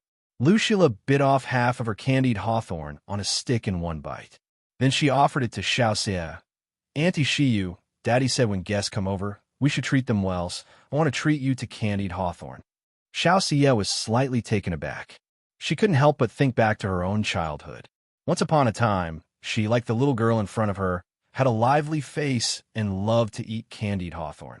Her eyes curved into a smile, and a gentle look appeared on her face. She opened her enticing, rosy lips and took a bite from the half-red fruit on the little girl's stick. Really delicious. Xiaoxia touched Lu Xiao's head and said, her quiet state of mind rippling slightly. This reinforced her certainty that Lu Changsheng was her chance to break through delusions and advance her state of mind. A glowing, moon-white jade pendant appeared in her hand, which she handed to Lu Sheila. This is a gift from your auntie. Lu Sheila did not accept it immediately, but looked toward her father. Since it's a gift from Annie, you should keep it, Lu Changsheng spoke. He could tell that this was not an ordinary jade pendant. It was a spirit jade. As for its value, he couldn't discern it at a glance. But since it was for his child, he didn't decline it. He also knew that by giving a gift to his child, Xianxia was expressing her gratitude for bothering him. "Thank you, Auntie Xiao." The little girl gleefully accepted the jade pendant. She saw that the jade pendant was translucent and sparkling, very pretty, and she liked it very much. She then talked to Xianxia even more warmly, asking if Xianxia had eaten and if she would like to go out and play. In the face of the little girl's enthusiasm, Xianxia did not decline and went with the flow. Seeing this, Lu Changsheng didn't say anything. He just let his daughter take her out for a chat and a walk. What exactly is the situation with this Xiao Daoist friend? Watching Lu Shila taking Xianxia away, Lu Changsheng narrowed his eyes and muttered to himself. From their conversation along the way, he was almost certain that there was something off about Xianxia. Asking him for company was definitely not as simple as she claimed, just wandering the mortal world with no particular destination in mind. She must have some kind of purpose in mind concerning him. He believed that Xiaoxia's descent from the mountain was indeed to wander the world, tempering her heart in the mortal realm, looking for an opportunity to break through. But to say she had no destination and asked him for company felt far-fetched to Lu Changsheng. After all, as a disciple of a nascent soul immortal from the Qingyan sect, how could she have no destination when going out for training experiences? She would definitely have had someone plan her journey, or even have company. Moreover, he felt that he might be more suitable than himself for this kind of wandering temperament. This reason felt strange to Lu Changsheng, but was at most passable. But along the way, Lu Changsheng had been observing Xiaoxia closely. He noticed that Xiaoxia's gaze often lingered on him, and he keenly perceived that her eyes and demeanor were changing. This change was subtle, and he couldn't describe it exactly. If he had to say, it was that she was not so cold, not so indifferent anymore. Today, when he and He went to meet the three of them, he saw Xiaoxia's first glance and noticed the cool, holy aura about her. Like a fairy from the heavens, calm and indifferent, unapproachable. It was still the case when they arrived at Rui Building. Only after a long conversation did Xiaoxia's indifference gradually recede a bit. At that moment, Lu Changsheng realized that Xiaoxia was sizing him up but didn't think too much of it. After she proposed that he accompany her, Lu Changsheng became more cautious. So all along the way, by observing, he could confirm that Xiaoxia must have some purpose for him. Wait a minute. When she's with me, her expressions and attitudes change. Could this be? Lu Changsheng's mouth twitched.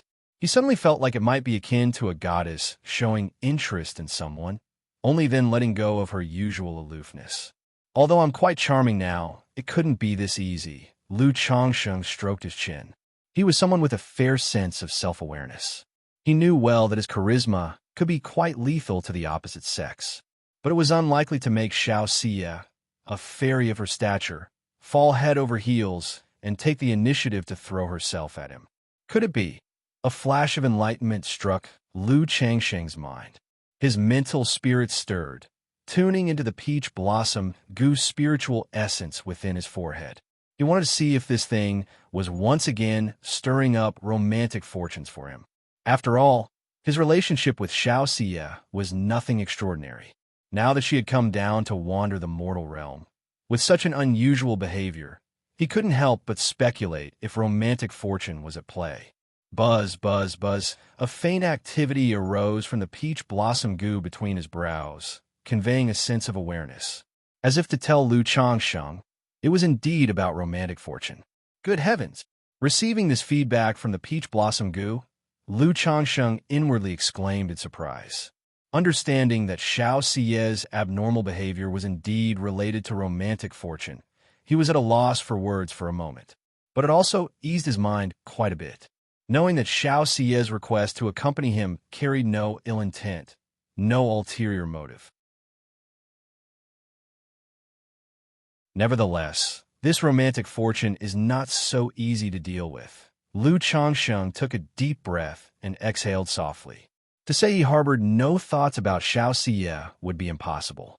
After all, this fairy Xiao was not only exquisitely beautiful, but also possessed a fourth-grade spiritual root. She even had some kind of spiritual body.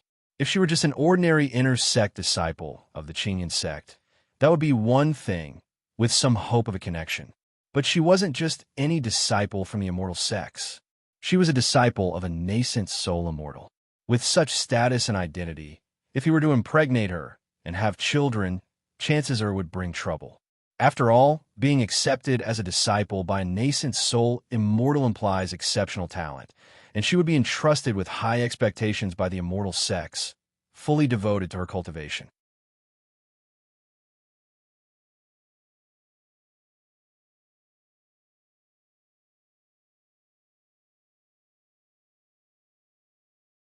The gangs of the Jianghu, killing and fighting over interests.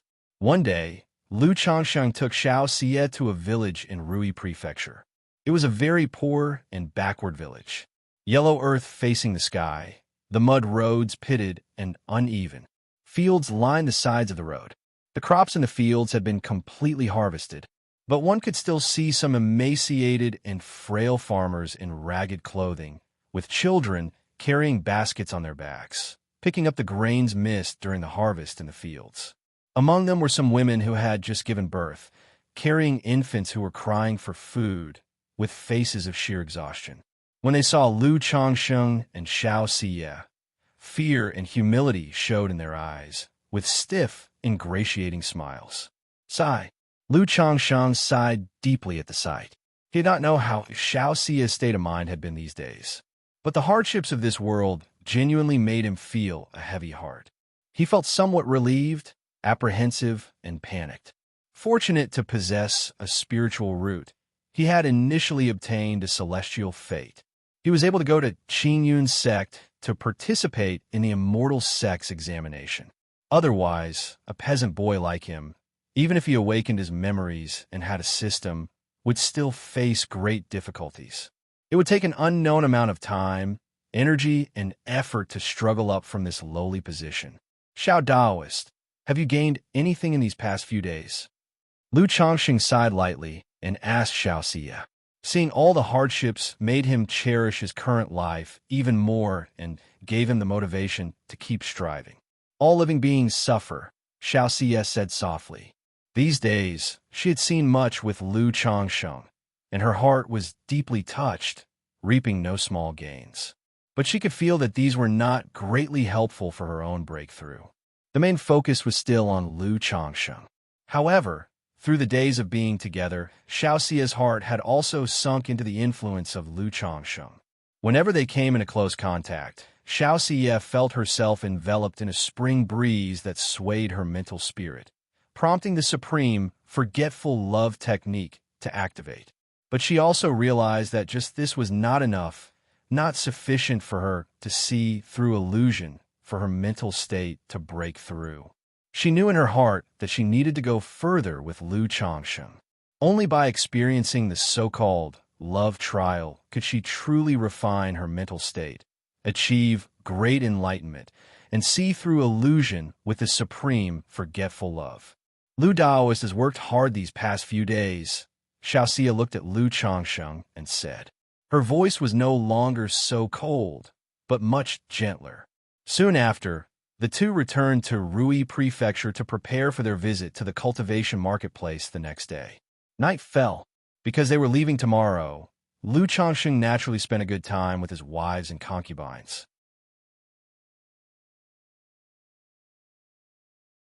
Meanwhile, Xiaoxia sat cross-legged in her room.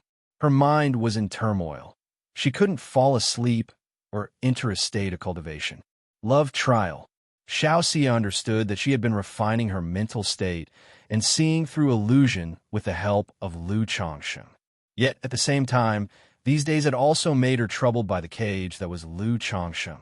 Although her mental state had improved, she had sunk deeper and had to rely on the love trial for great enlightenment.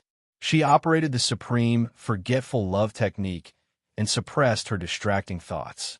She stepped out of her room, her skirt fluttering, landing on the roof, and quietly gazed at the bright moon in the sky.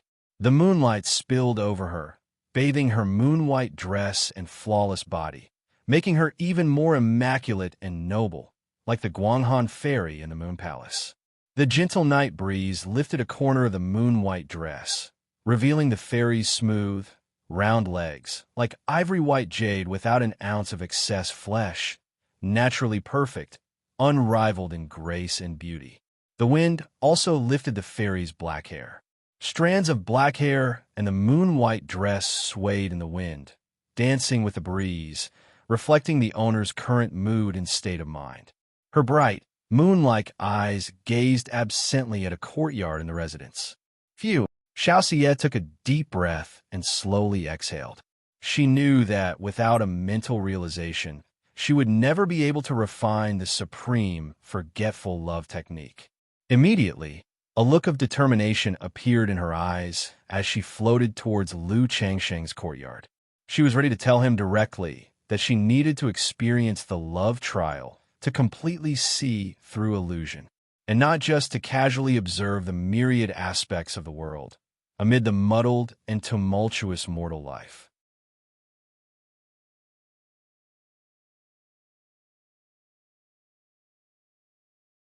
Chapter 280. Xianxia. So this is the love tribulation. _1 above the pitch-black night sky, a silver moon hung high. Its faint moonlight cascaded onto the pavilions and towers of the Lu family estate, as if draping them in a layer of silver gauze. The entire Lu family estate was engulfed in darkness and silence. The only exception was a courtyard within the inner house, still brightly lit. In the glow of frost-like radiance, a figure clad in white, resembling the celestial fairy of the bright moon above, drifted towards this courtyard, her sashes fluttering in the night breeze. Before even alighting, Xianxia, like the Guanghan fairy of the Moon Palace, suddenly heard a plaintive sound, sorrowful yet enchanting, filled with 1,000 graces. The sound caused Xiaoxiu's exquisite features to slightly startle, and her heartbeat suddenly accelerated. This hastened pulse speeded the practice of her supreme, forgetful love technique. What sound is this? Xiaoxiu furrowed her pretty brows, somewhat perplexed in her heart. Why did such a simple sound cause such a throb within her? The supreme, forgetful love technique ran its course, suppressing this inexplicable emotional pulse. She then followed the sound into a room within the courtyard. The shadows reflected by the window allowed her to instantaneously guess what was happening inside. This made her heart start thumping again. She realized her behavior was inappropriate. Her arrival was ill-timed, but a tremor of excitement surged within her, a tantalizing sensation, compelling her to channel a sliver of spiritual power into her beautiful eyes and peer through the window. Inside the chamber, she saw several Lu family ladies she had met during the day with Lu Changsheng. In an instant, Xiaoxiu felt as if struck by lightning. Her stunning face instantly flushed with crimson, almost letting out an alarmed cry. This single glance brought an unprecedented and intense impact to Xiaoxiu. The Tao heart that had just been calmed by the supreme, forgetful love technique exploded at this moment. Her Tao heart shuddered, and the supreme, forgetful love technique nearly failed, causing her delicate body to momentarily weaken.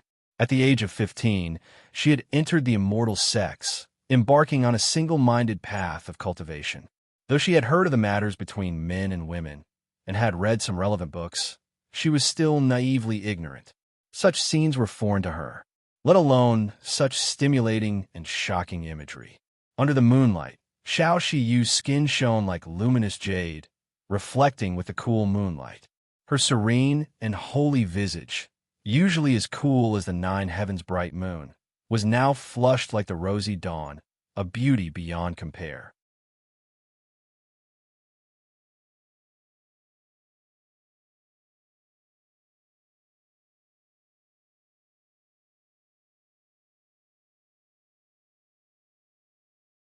Chapter 281. Xianxia. So this is the love tribulation. Xianxia murmured to herself. Without realizing it, she reached out to touch her cheek, which was slightly warm. She didn't even know what had just happened to herself.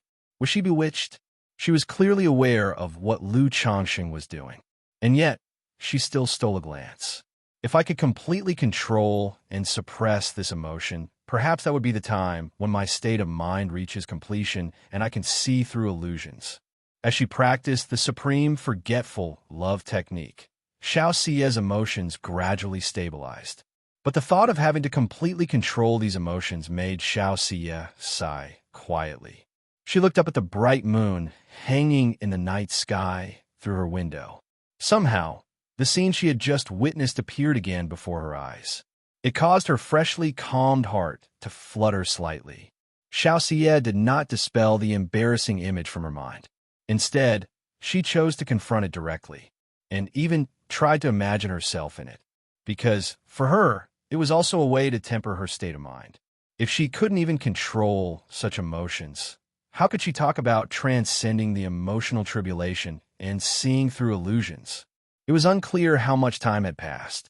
Xiaoxia found she could now look at the scene without any perturbation, face the image that challenged her Tao heart. By then, daylight had come. Xiaoxia stood up, straightened her moon-white dress, and applied a cleansing technique to herself. She prepared to find Lu Changxing and have a frank discussion, to reveal the issues of the emotional tribulation, and explain last night's events. Lu Daoist. Xiaoxia went to the front courtyard and found Lu Changxing. Because of last night's events, the sight of Lu Changxing caused a faint ripple in her heart.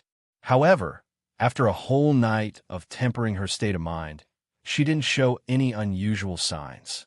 Xiao Daoist, let's have breakfast before setting off, Lu Changxing said casually. He didn't bring up last night's events. After all, it was somewhat awkward to discuss such matters. The best approach was to act as if nothing had happened. It's not about that. I have something to discuss with Lu Daoist, Xiaoxia said, shaking her head slightly and speaking earnestly. Seeing her serious expression, Lu Changxing knew she must have some important matter to discuss. Perhaps this was also why she came looking for him last night. Lu Changxing immediately escorted Xiaoxia to a secluded side hall. He inquired, "May I know what Xiao Daoist would like to discuss?" Lu Daoist must have noticed a clear change in me compared to 10 years ago, Xiaoxia said softly, looking at Lu Changxing. Lu Changxing nodded.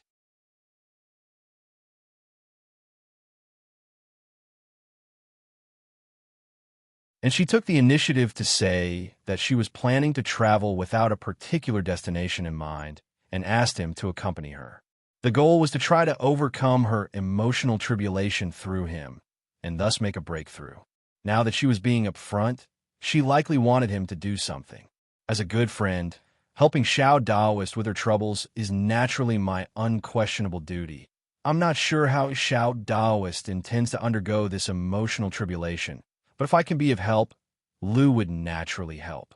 Since the other party had put it that way, Lu Changxing felt it would not be good to refuse, and thus spoke. As for this matter of emotional tribulation, I am not very clear about it myself. Originally, when I was beside Lu Daoist, my thoughts would become disordered, and my cultivation technique would operate automatically. Therefore, I would like to ask Lu Daoist to cooperate with me in an attempt, but last night, Xiaoxia, with a cold expression, seemed as ethereal as a fairy from the Moon Palace, her demeanor supremely pure and holy as she explained her situation. After all, when she decided to practice the supreme forgetful love technique, she possessed the resolve to ask about the way in the morning and be prepared to die in the evening. Determination. Now that the way lay in front of her, she naturally wouldn't be coy like a young girl. This, after hearing Xiaoxia's words, Lu Changxing was momentarily stunned. Although he had thoughts about Xiaoxia, he had suppressed these ideas for the time being due to her status and identity. But what she was talking about now, this undergoing of emotional tribulation, was entirely a proactive offering. In such a situation, saying he would cooperate was possible, and maybe with some deeper persuasion, he could even get Xiaoxia to have a child with him before she returned to Qingyan sect. But Lu Changxing did not harbor these thoughts. The identity of a nascent soul immortal disciple made him apprehensive. Regarding this matter of emotional tribulation, Lu also has some views, feeling that it may not necessarily require my involvement. Xiao Daoist can do this. Lu Changsheng pondered for a moment before speaking tactfully. If it were anyone else offering such an opportunity, someone would naturally not refuse. But Xiaoxia's status and identity were something he couldn't afford to provoke. Acting on it would not bring him much advantage, and it was likely to cause him endless embarrassment. Therefore, if she could resolve this emotional tribulation on her own, owing him a favor would be ideal. Is that really possible? Xiaoxia, after a moment of silence upon hearing Lu Changsheng's words, asked. Evidently, her heart was not entirely calm either. After all, her supreme forgetful love technique would be effected in front of Lu Changsheng. She couldn't achieve a state of absolute detachment. Xiao Daoist can give it a try. Lu Changsheng handed her a soft, cushioned meditation mat. Immediately, the plan for both to tour the marketplace was revised. Inside the room, Xiaoxia, with a cold countenance, sat cross-legged on a pink meditation mat. Suddenly her beautiful brows furrowed slightly. Then, on her cold and holy face, a hint of blush appeared, rendering her stunningly beautiful. The blush spread at a visible pace. It made her beautiful face flushed like the rosy clouds, her red lips slightly parted, and her breathing somewhat hurried. After a few breaths, the blush spread from her cheeks to her ears, making her delicate and lovely ears thoroughly red, and her snow-white, graceful neck also gradually reddened. The perfect and delicate body inside the fairy's moon-white dress also started to tremble slightly. The embroidered shoes covering her round and petite jade feet trembled lightly, restless and uneasy. A moment later, a suppressed heavenly sound emanated from the fairy's throat, causing her to furrow her brows in pain, then look befuddled, her red lips parted, as she collapsed to the ground. Huff, huff, huff. Xiaoxia's bewitching eyes looked confusedly at the eaves, carefully observing the changes in her heart. In a daze, she realized the state of her heart at that moment. In that overwhelming, dreamlike instance was somewhat similar to last night when she witnessed the scene that impacted her Tao heart. To break through illusions, one must control these emotions. Xiaoxia murmured to herself. She could feel that this method indeed helped her, bringing a hint of ease to her heart. It felt as if much of the irritability and stray thoughts regarding her cultivation breakthrough had diminished. Even her realm seemed to have loosened a bit, but it's still not enough. Xiaoxia operated her supreme, forgetful love technique, her eyes cold and calm as she murmured to herself. Propping up her body with her fair arms, she straightened her dress. Then Xiaoxia pushed open the room door and went out to find Lu Changsheng.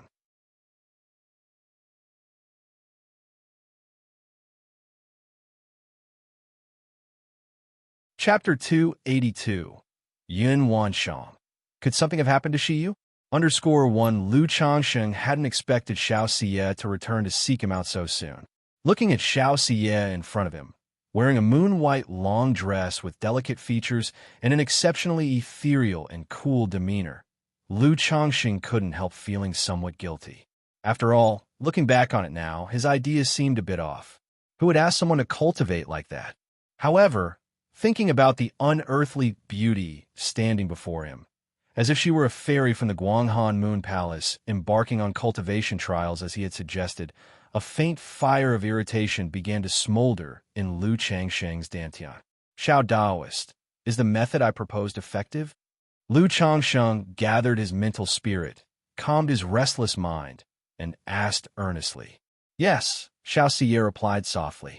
Her cold and succinct words were filled with temptation, stirring the imagination. If it's been of any help to you, that's good. Lu Changsheng exhaled lightly. Although he felt a little disappointed, he had at least managed to deal with the troublesome matter concerning Xiaoxia. After all, if he were to actually intervene, the loss would outweigh the gain, and it would easily cause trouble.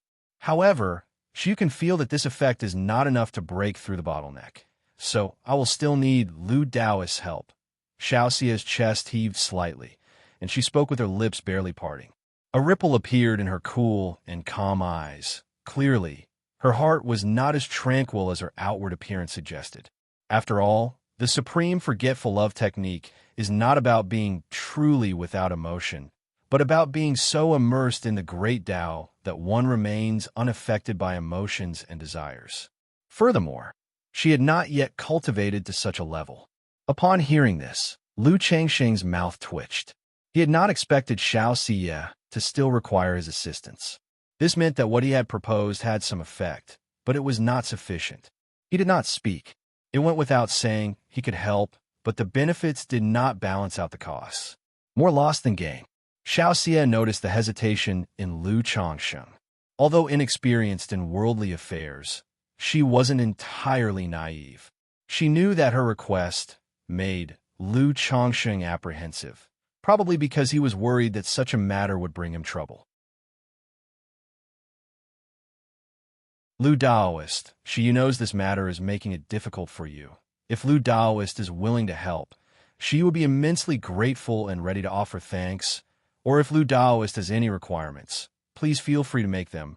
Also, Shiyu is willing to make a Dao heart vow that, regardless of the outcome of this emotional trial, success or failure, I will not involve or blame Lu Daoist. All consequences will be borne by Shiyu alone, so Lu Daoist can rest assured, Xiaoxia said. Her eyes locked onto Lu Changsheng. A trace of heartfelt crimson flashed through her icy eyes, but was quickly replaced by a look of determination. Now that the opportunity for her breakthrough was within reach, even her Moon Palace serene heart of the supreme, forgetful love technique could hardly suppress this sense of urgency.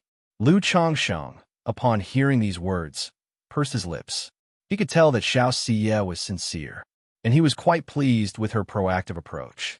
A Dao heart vow might not be infallible, but for someone like Xiaoxia, who is single-minded in her cultivation, it was a reliably safe course of action. Since she had said so much, he felt he could agree to the arrangement. After all, he wasn't planning to make or bear children right now. Having made up his mind, Lu Changsheng said to Xiaoxia, "Since Xiao Daoist has put it that way, how can I refuse? There's no need for any lavish gifts. I only hope that in the future you can help me with one thing. I have yet to decide what it is. I will let you know once I have figured it out," Lu Changsheng stated. In his view, having helped Xiaoxia with such an intimate act as surmounting an emotional trial, Xiaoxia might as well be considered the mother of his future child. It was not convenient for him to take her home to be the mother now, but it would be no issue once he had the strength to do so. Considering Xiaoxia's current cool demeanor, if she continued to progress in her cultivation, she might become an icy statue. So, it was necessary to plant a seed earlier on. After all, Lu Changsheng, never forced anyone. Upon hearing this, Xiaoxia's eyebrows knitted slightly. She would not have agreed to such a condition from anyone else, as it was akin to a sword hanging over one's head, making it difficult to cultivate in peace. But considering this was related to her great Tao opportunity and the cause and effect of her emotional trial, and given her interactions with Lu Changsheng over these days, she felt relatively confident about his character. Otherwise, she wouldn't have disclosed her emotional trial to him. She nodded and said, "As long as it does not go against the Tao heart, she will do her best to fulfill it when the time comes." Xiaoxia spoke, and then solemnly raised her hand to take the vow. She vowed that she would not blame Lu Changsheng whether the emotional trial succeeded or failed, and that she alone would bear the consequences of any event.